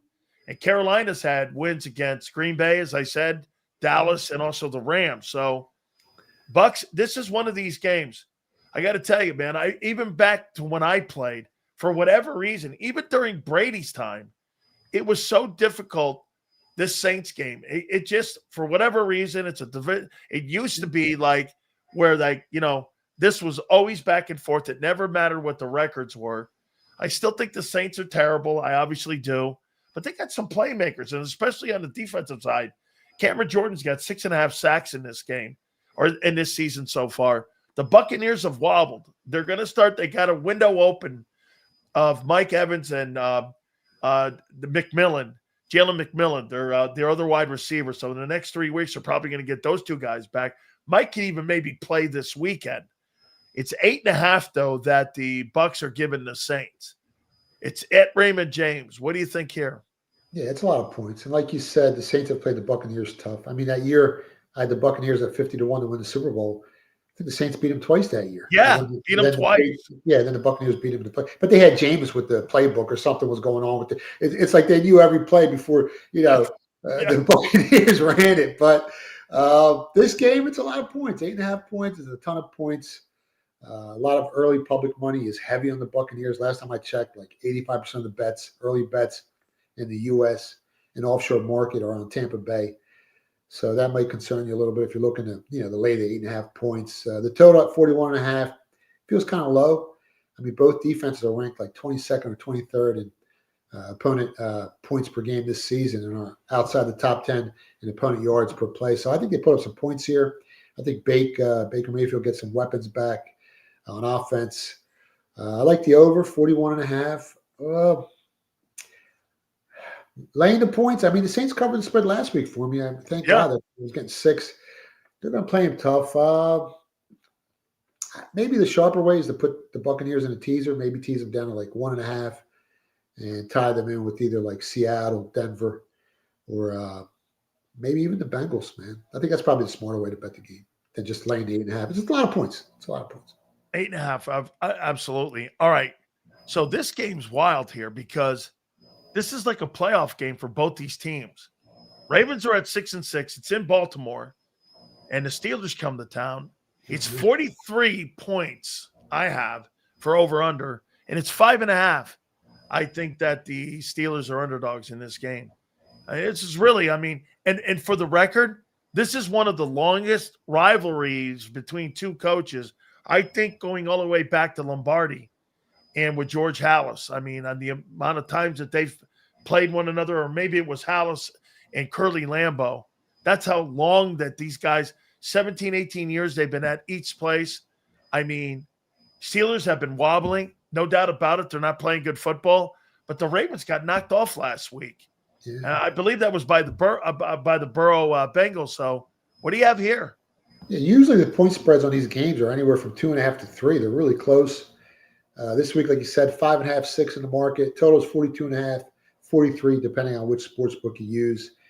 But again, 6 points is a lot to lay in a divisional home game with a low total of 42.5 or 43, especially with a Baltimore team that ranks, I think they're ranked 25th in turnover differential in the season.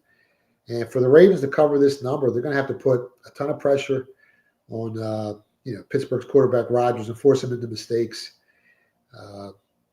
But Baltimore's defensive line, they've struggled all year to generate pressure, to get sacks. I think they're 29th or 30th in sack and pressure rate. So that may be an issue. You got to get pressure on, Pittsburgh's quarterback, or else he's going to have a much better game than he had last week. I think Rodgers threw for like $115 last week. I'm not looking to lay the 6 points here with the Ravens, even though Rodgers is a little banged up. Again, smarter ways probably put the Ravens in a teaser down to a pick 'em, maybe pair them with the Packers. But I'm not laying 6 points with the Ravens. I think the game's going to be close. Yeah, that game, like you said, 5.5. I've never seen that point spread. That's like 1.5, 1. Pick 'em. Yeah, that rivalry is going to be. That's a coin toss game, don't you think? I think so, especially with. The Ravens aren't as good as people think they are. They played some pretty good football. Then last week, people realize, you know what? This Bengals team is much better. They blew the Ravens out. These teams are very close, a little different offensively and defensively. Pittsburgh has the better defense. The Ravens have the better offense. But again, 6 points, divisional game. It's tough to cover that number. So Seattle is 9-3. I want to know what you think of them. They're taking on the Falcons. They're in Atlanta. And the Falcons are getting 7 points. It's 44.5. Are you buying the Seattle team? Because you know what? They could get home field. And they could end up winning that. Don't you agree? Whoever wins the NFC West is going to win home field advantage. Unless the Packers come through or the Bears. But, yeah, it looks that way. Seattle's been really impressive. So home field's going to come out of either the West or the North in the NFC, you think, and not the East with the Eagles. No, I don't think so. Anything can happen. But, looking at these teams' schedules, looking at how these teams have performed, It's probably going to be the North or the West. And like you said, the Seattle team is really impressive. They currently have the second best odds to win the Super Bowl. I think at like plus 750 behind the Rams. At a couple sports books. They're ranked number 1 in net yards per play differential, 3rd on offense and yards per play. I think they're 2nd on defense and opponent yards per play. I mean, their defensive line, I think they ranked 4th or 5th this season in sacks and pressure rate. And their offensive line I think they let up either the least amount of sacks or the second least amount of sacks in the NFL this season. So the nucleus of this team is definitely Super Bowl worthy. We all know what the weakest link on this team is. It's their quarterback. Turnovers, I've talked about it for the last few years on your show. No matter how pretty your stats look, no matter how great your team is, a couple of turnovers negate everything. And this team continues to turn the ball over. They're ranked 24th in turnover differential in the season, despite maybe being the best team in the NFL or in the NFC. So that's huge. 7 points again, a ton to lay in the NFL on the road, especially against an Atlanta defense that ranks, I think they rank top 10 in yards per play allowed. Their defensive line, I think that was the 3rd most sacks in the NFL this season. Their offensive line, strong, top 5 in sacks allowed. They're really stingy with the football, top 10 in turnover differential. It's not the pretty pick of the week, but I think Atlanta plus the 7 at home. I think they cover the spread. Last time I checked, like almost 80% of the public money's on Seattle. So, I try to stay off the public side if I can, if I think it's the right side, even though the public does win 50% of the time. It's the VIG that eats the public up week to week. But I think Atlanta's defense can create problems for Darnold and keep this game within the Vegas number. I like Atlanta here plus the points. I'm going to ask you about this game here because of the Browns defense. And to me, and it's not so much who wins it. I'm looking at the under here on this. Titans are terrible. Yeah. Okay. I mean, every metric offensively, they're just nowhere. And the Browns are the 2nd rated defense in the National Football League right now. I mean, they're just playing great football right now. You take the under in this thing, it's 33.5. Would you go under on the Browns and take that under? It's low. That's low. That's an all, like you said. I mean, we're talking like, what is that? 20-14? Yeah, I think it would be the lowest total all season. I don't think I've seen a lower total all season.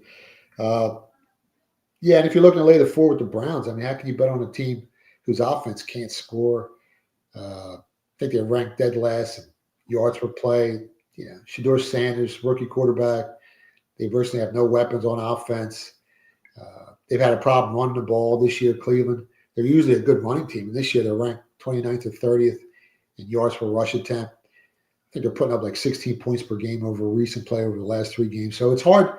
You got a low total and you got to lay 4 points with a Browns team that, has been so inefficient this season on the offensive side of the football. But I'm not rushing to bet on the Titans either. They've won 1 game all year. I think they're averaging 13 points per game for the entire season. So another bad offense. But like you said, 33, looking to go over. The weather forecast is supposed to be really ugly. They're calling for sleet. I think they're calling for strong winds, freezing temperatures. In Cleveland. That should help the under. It's going to be an ugly game. That's the only thing that scares me. A couple turnovers, inside their own 20, and then there goes the total. I'm not betting the game. I'm not betting the total. But gun to my head, if I had to, I guess I would go under. I'm not betting it though. It's hard. Yeah, weather in Cleveland too, like you said, they're on the lake. I mean, it's always brutal there too for that. The Commanders are getting Jaden Daniels back. Yeah. So he's going to play in this ball game against the Vikings. Vikings have been funny. I mean, they're a quarterback away. That football team, in my opinion, that Vikings team, if that Vikings team had a competent quarterback, I think they'd be in the playoff mix, especially in the NFC, the way that the NFC is right now. They've got weapons everywhere. They're pretty decent on defense, but the inability of the quarterback. You want to hear a stat? So the quarterback's only played 6 ball games. 6 games in 2 years, J.J. McCarthy. I mean, it's a 1.5, and I go and the Vikings are getting that 1.5, and it's in Minneapolis, so it's inside. So that probably favors Minnesota a little bit to keep that game close. It's 43.5, but I'm all over Washington in this one here. Yeah, I mean, it's a low point spread. It's down to 1.5. Game opened up 3, and there's some sharp money that pushed it down to 1.5. So, over recent play, Minnesota got blown out, 2 weeks in a row? Yeah. Commanders lost two overtime games, right? Dolphins and Broncos. So they've looked better, even though Mariota was a quarterback now. I think you got an upgrade with Jaden Daniels. I haven't bet the side yet, but I think they put up some points in that dome. The over 42 sounds light to me. I think the game's a coin flip. So if I had to lean a certain way, I guess I would take the Redskins plus 1.5. They got the much better offense. They put up points against arguably the best defense in football last week, and they almost won that game. After what they lose 7 in a row, the Redskins, they'll probably win this game. I kind of like the Redskins a little bit. I like the over. I think they put up some points. Man of my heart, Redskins. I like it. I'll spare you Broncos and Raiders. Okay. We will go to this one here. So, Bears and Packers. Bears come off an impressive victory against the Philadelphia Eagles. 281 on the ground. They're 9-3 heading into this game, and it's at Lambeau Field. And 8-3-1 right now. Here's the wild thing on this. So the Packers are favored by 6.5 over the Bears after what you just watched the Bears do to the Eagles. Holy cow. What says you in this bad puppy? Feels like they're trying to pull you in, right? 6.5. I saw some 7s. Yeah. It feels like a ton of points to lay, against a divisional opponent that owns the best record in the NFC. How are you laying 7 points against the Bears? They just beat the Super Bowl champs. And, people keep calling the Bears frauds, and that's all I heard all week from a lot of Philly media, from people, national media. But all they do is win. I tried to tell everyone who would listen last week, especially the Eagles fans in the media, that before you keep calling the Bears frauds, maybe you need to take a deeper look in this Philadelphia Eagles team. And they went down there and they beat the crap out of the Eagles. And to be honest, this Bears team should be 10-2 on the season. They gift wrapped that first loss in week 1 to the Vikings. They should have won that game. And then in week 7 or 8, they were really banged up. I think the Ravens had like a +10 health score advantage, or else they probably would have won that game. This is a team that could be 11-1 right now if the ball had bounced their way. So anyone calling the Bears a fraud, maybe they're not the best team in the NFC, but they're definitely not frauds. But with that said, I think the Packers are the best team in the NFC when they're healthy. They've lost 3 games this season by 3 points or less, and they're really stingy with the football. They've only given up, I think, 7 takeaways on the season. I think it was like 4 interceptions and 3 fumbles. So it's hard to beat that team. They don't turn the ball over. And turnovers are, the measuring stick on who wins these games, and they're really stingy when it comes to turnovers. Their only weakness is running the ball, and they're a little banged up on offense. Which could be an issue this week, covering that Vegas number of 6.5 or 7. The Bears can run the ball down people's throats. So, oh, man. And they're also good at forcing turnovers. They got 26 takeaways, I think, this season, which is number 1 in turnover differential. And the Packers defense, they're really not ball hawks. They only got 11 takeaways this year. So I haven't bet the game yet. I'm going back and forth. I'm trying to find an edge. It's at that number, it scares me to take the points because, like I said, Vegas never gives out free money. But if you do like the Packers, tease them down to just to win the game, to a pick 'em. And maybe bet them with the Broncos just to win, or maybe Seattle. But taking 7 on this Bears team is really tempting. If I do bet it, I'll give it out on Twitter. But if the Bears come here in the Lambeau and win this game, watch out, man. Watch out. No doubt. How about the 44.5 over under on that? They're expecting it. Again, it's at Lambeau Field. It's going to feel like it's 5 degrees. That ball's going to feel you're going to be freezing your baguettes off up there. So, but they're looking at a 24-20 game, something like that, right? Yeah. And it's supposed to have some wins. Both teams are probably going to try to run the ball. It's going to chew some clock up. But that Bears team can put up points. I think they're 2nd or 3rd in points per game and top 5 offensively. Packers do have one of the better defense. It's right there. I didn't bet it. As long pay attention to the weather. If there's no wind, the game probably goes over. But if there's winds over 15 miles an hour, I would stay off that. Total. How about this one here? Last 2, but we're going to get to the Eagles here in a minute. I think this might be an elimination game.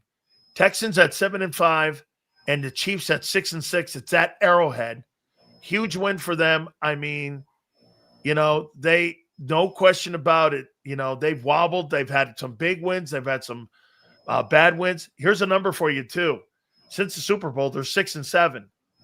And that Texans team has the number one defense in pro football right now. And the Chiefs are giving the Texans 3.5. What a tough game here to handicap here. Who do you like? Yeah, I just can't believe a 6-6 team is laying 3.5 points while they're sitting in third place in the AFC against arguably the top defense in the NFL, definitely top 10, possibly the best. It kind of makes no sense to me. This Chiefs team isn't what it was the last couple of years, and history kind of backs it up. I mean, every time Kansas City has faced a top 10 defense this season, the Jags, the Broncos, and the Chargers, they lost those games outright. So this is going to be a tough sledding for Kansas City, even though they are at home. It's a must-win for Kansas City, but it's a huge game for Houston as well. I mean, this one's kind of tough because they are laying 3.5. Texans started off slow. What were they? 0-3. They got their mojo back. They're finally healthy. They won 4 straight, 5 of their last 6. Man, this defense on the Texans team is so good, man. But it's not easy going into Arrowhead. I like Houston here plus 3.5. I think it's a field goal game. If Kansas City wins the game at Arrowhead, they probably win by a field goal. But if the Texans do win the game outright, right now you can grab them at 28-1 to win the Super Bowl. I think that bet offers some value. They're battle tested. They've been in the playoffs 2 years in a row. They got robbed last year against Kansas City. The refs screwed them. They should have won that game. So this is a very dangerous team. And honestly, if Stroud doesn't get hurt in that Broncos game and gets knocked out of the game, they're on a 6-game winning streak. So if they can find a way to beat the Chiefs in Arrowhead, maybe you want to grab them at 28-1 to win the Super Bowl, and then you'll have hedging opportunities come playoff times. You can hedge your bet and bet the opposite side for some free money, but it's a very dangerous team as well. I mean, the Bengals and the Texans, they're kind of polar opposite on how they're built, but they're two very dangerous teams. Here it is. Eagles and Chargers, 2.5. The Chargers are getting. Eagles are favored in that.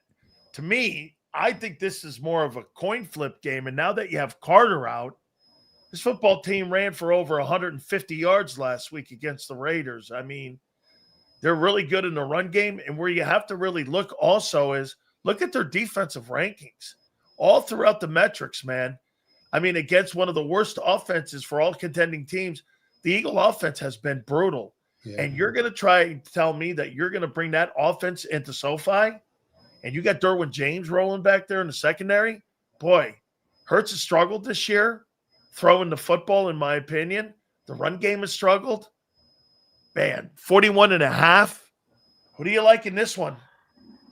I mean, I think the Chargers have played the more efficient football this season. Yeah. And at home, I mean, they're hard to beat. I think they're 5-2 at home this year. And their average margin of victory is like 8 or 9 points. So at home, they're tough. The Eagles are trying to keep pace with the Bears, the Packers, Seattle, the Lions, the Rams. Yeah, I mean, they're trying to get the best record in the NFC, which I don't think is going to happen. But the Chargers, on the other hand, they're 8-4, but I think they got the last playoff spot right now after the season ends today. So the Eagles can afford to lose this game, and they're still probably going to win the division. Where if the Chargers lose this game, it's going to be tough making the playoffs. So it's more of a must-win game for the Chargers here. And if the Chargers lose, you give life again to the Chiefs. Yeah. The Chiefs down the stretch, other than the Texans this week, they can win the next 4 games in a row, and they can beat the Texans as well. But their schedule a little easier down the stretch. And like you said, the Chargers, they're the better team. They're ranked 10th in the NFL in net yards differential, while the Eagles are like 23rd. Chargers offense ranks slightly higher than the Eagles in yards per play. They have had some issues with their offensive line protecting Herbert, and he's a little banged up. We don't know how he's going to perform this week. This one's tough. Chargers run the ball a lot better than the Eagles. I think they're ranked like 12 spots higher than Philly this year. Eagles' offensive line isn't creating those holes. They're like 25th or 26th in yards per rush attempt.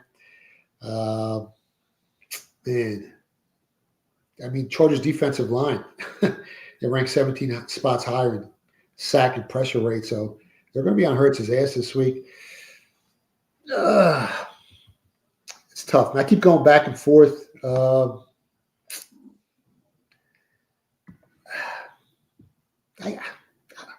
Early in the week I was leaning the Eagles, and now I'm starting to like the Chargers a little bit. I haven't bet the game yet. It's kind of a good buy low spot for the Eagles after losing 2 straight, though. Yeah. Man, this one's tough. Flip a coin. Dan, flip a coin. Flip a coin. Flip a coin. Let me take you to a couple college games real quick. Big 12 championship game. BYU and Texas Tech. Who do you like in that one? Man, how do you bet against Texas Tech? If you bet against them blindly this year, you're completely broke. They're 11-1 against the spread. Like this Texas Tech team, but they're laying 13 points. It's a ton of points. Who do you like? You like BYU or you like Texas Tech? I like Texas Tech in this game. I think they're going to knock the doorknobs off them again. I don't know. Last time they played, they blew them out. What was the score? 29-7? Yeah, it was in Lubbock, but they kicked the crap out of them down there, and they made them look irrelevant. Yeah, but I think BYU turned the ball over 3 or 4 times in that game. They did. Yeah, I don't think that happens again. The line opened up 11.5. I think it's up to 13. If it gets to 14, it's hard not to take BYU here. I think Texas Tech wins the game, but it's a ton of points, and I don't see the Cougars turn the ball over 3 times or 4 times or whatever it was last time. BYU's got a pretty good defense. I think they're ranked like 30th in opponent yards per play. I know Texas Tech might be number 1 or number 2 in that metric. I kind of like if it gets to 14, I'll probably be on BYU. I like the under in the first half, 25.5 and under 50 in the game. It wouldn't be a big bet, but it's hard betting against Texas Tech, man. They're monsters. They're monsters. SEC title game, Georgia at Alabama rematch. Who do you like? I like Alabama. I mean, you're getting 2.5 points. They're up at 1.5. It's up to 2.5. If it gets to 3, I like Alabama. They beat them already in week 5, and they were 2.5-point dogs in Athens. And now it's not a home game. It was Mercedes-Benz. Is that what they're playing? Yeah. So it's not really a home game for Georgia. Alabama protects the football much better. I think they're ranked in the top 15 in turnover margin, while Georgia's like 66th. Bama's defense ranks top 20 in opponent yards per play, top 10 in pass efficiency defense. Georgia's been really slow out the gates all season. Last time they played, I think they didn't even score in the first quarter, and they're ranked 66th or 67th in first quarter scoring. So if Alabama jumps out to an early lead again, Georgia is a second half team. I like Alabama. Give me the points with Alabama. Indiana, Ohio State for the Big Ten Championship. What do you like? I like Indiana to win the game outright. Me too. Yeah. You can grab plus 170 or 180. I already took them plus 4.5. I took them on the money line. Both defenses are, maybe the best in the country. But the difference is Indiana ranks number 1 in turnover margin, and Ohio State's 50th. So a game like this, last year when they played, that was the problem. Indiana turned the ball over. And this year they've protected the football much better. It's kind of a home game for Indiana too, because they're in Indianapolis. Lucas Oil. So Ohio State ranks 50th in turnover margin. Indiana also runs the ball, more efficiently. They're ranked 26 or 27 spots higher in yards per carry. So if they can control the clock, run the ball, not turn the ball over, which I think is going to happen, that kid Mendoza is going to win the Heisman Trophy after he beats Ohio State. Finally, ACC title. I'm praying for an upset of Duke over Virginia in this thing to just absolutely throw the tournament into a tizzy here. Duke have a shot against Virginia in the ACC title game? Yeah, they got a good offense, but Virginia's playing. I think they played the more efficient football all season. Yeah, they have. Yeah, they won 9 of the last 10 games, and I think they lost to Wake Forest 17-9 or 15-9. I think what the score was, but they lost a turnover battle 3-0 in that game. Yeah, and I was going through the box score. I think Virginia had like 100 more total yards. They had more first downs. I don't see that happening here. Last time they played, Virginia kind of blew out Duke. Right, it was 34-17. And they lost the turnover battle in that game as well. Duke's got a shot, but line's 3.5, 3. I think it's going to be closer than the last time they played, but I think Virginia wins the game. If you can lay 3 on Virginia, it's probably the right side. Would it shock me if Duke wins the game? No. But I think Virginia's just a better team overall. The offense, Duke's got an edge on offense, but the defense that's where the big disparity is. Duke ranks, I think, 120th in the nation in opponent yards per play, and Virginia's like 20th. That's the problem, for Duke. Can they overcome that strong defense that Virginia has? Absolutely. Should be a great weekend. And now we're starting to see the NFL, starting to funnel down, and we're having some great playoff stuff. So, my friend, tell the folks where they can find you. Yeah, you can find me on X at Philly Godfather, or they call it Twitter, whatever you want to call it. The website's thephillygodfather.com. Go to Philly Book to pick up my book. #1 on Amazon, baby. There it is. God love that, my friend. And got it right here too, man. Here it is right here. I got it right here, my friend. I'm going to put the cat out the bag here a little bit. Someone has a big fight coming up, and I'm hoping he doesn't get killed in that fight. But after that fight, he's coming to Philly to hang out with us, and we're looking to close the movie deal, Dan. So, yes, I sir. don't want to mention his name, but you should know who I'm talking about. Yeah. Just from what I told you. Oh my God, that's going to be fantastic. I am looking forward to this. My friend, one of my favorite things we do each and every single week is talking with you.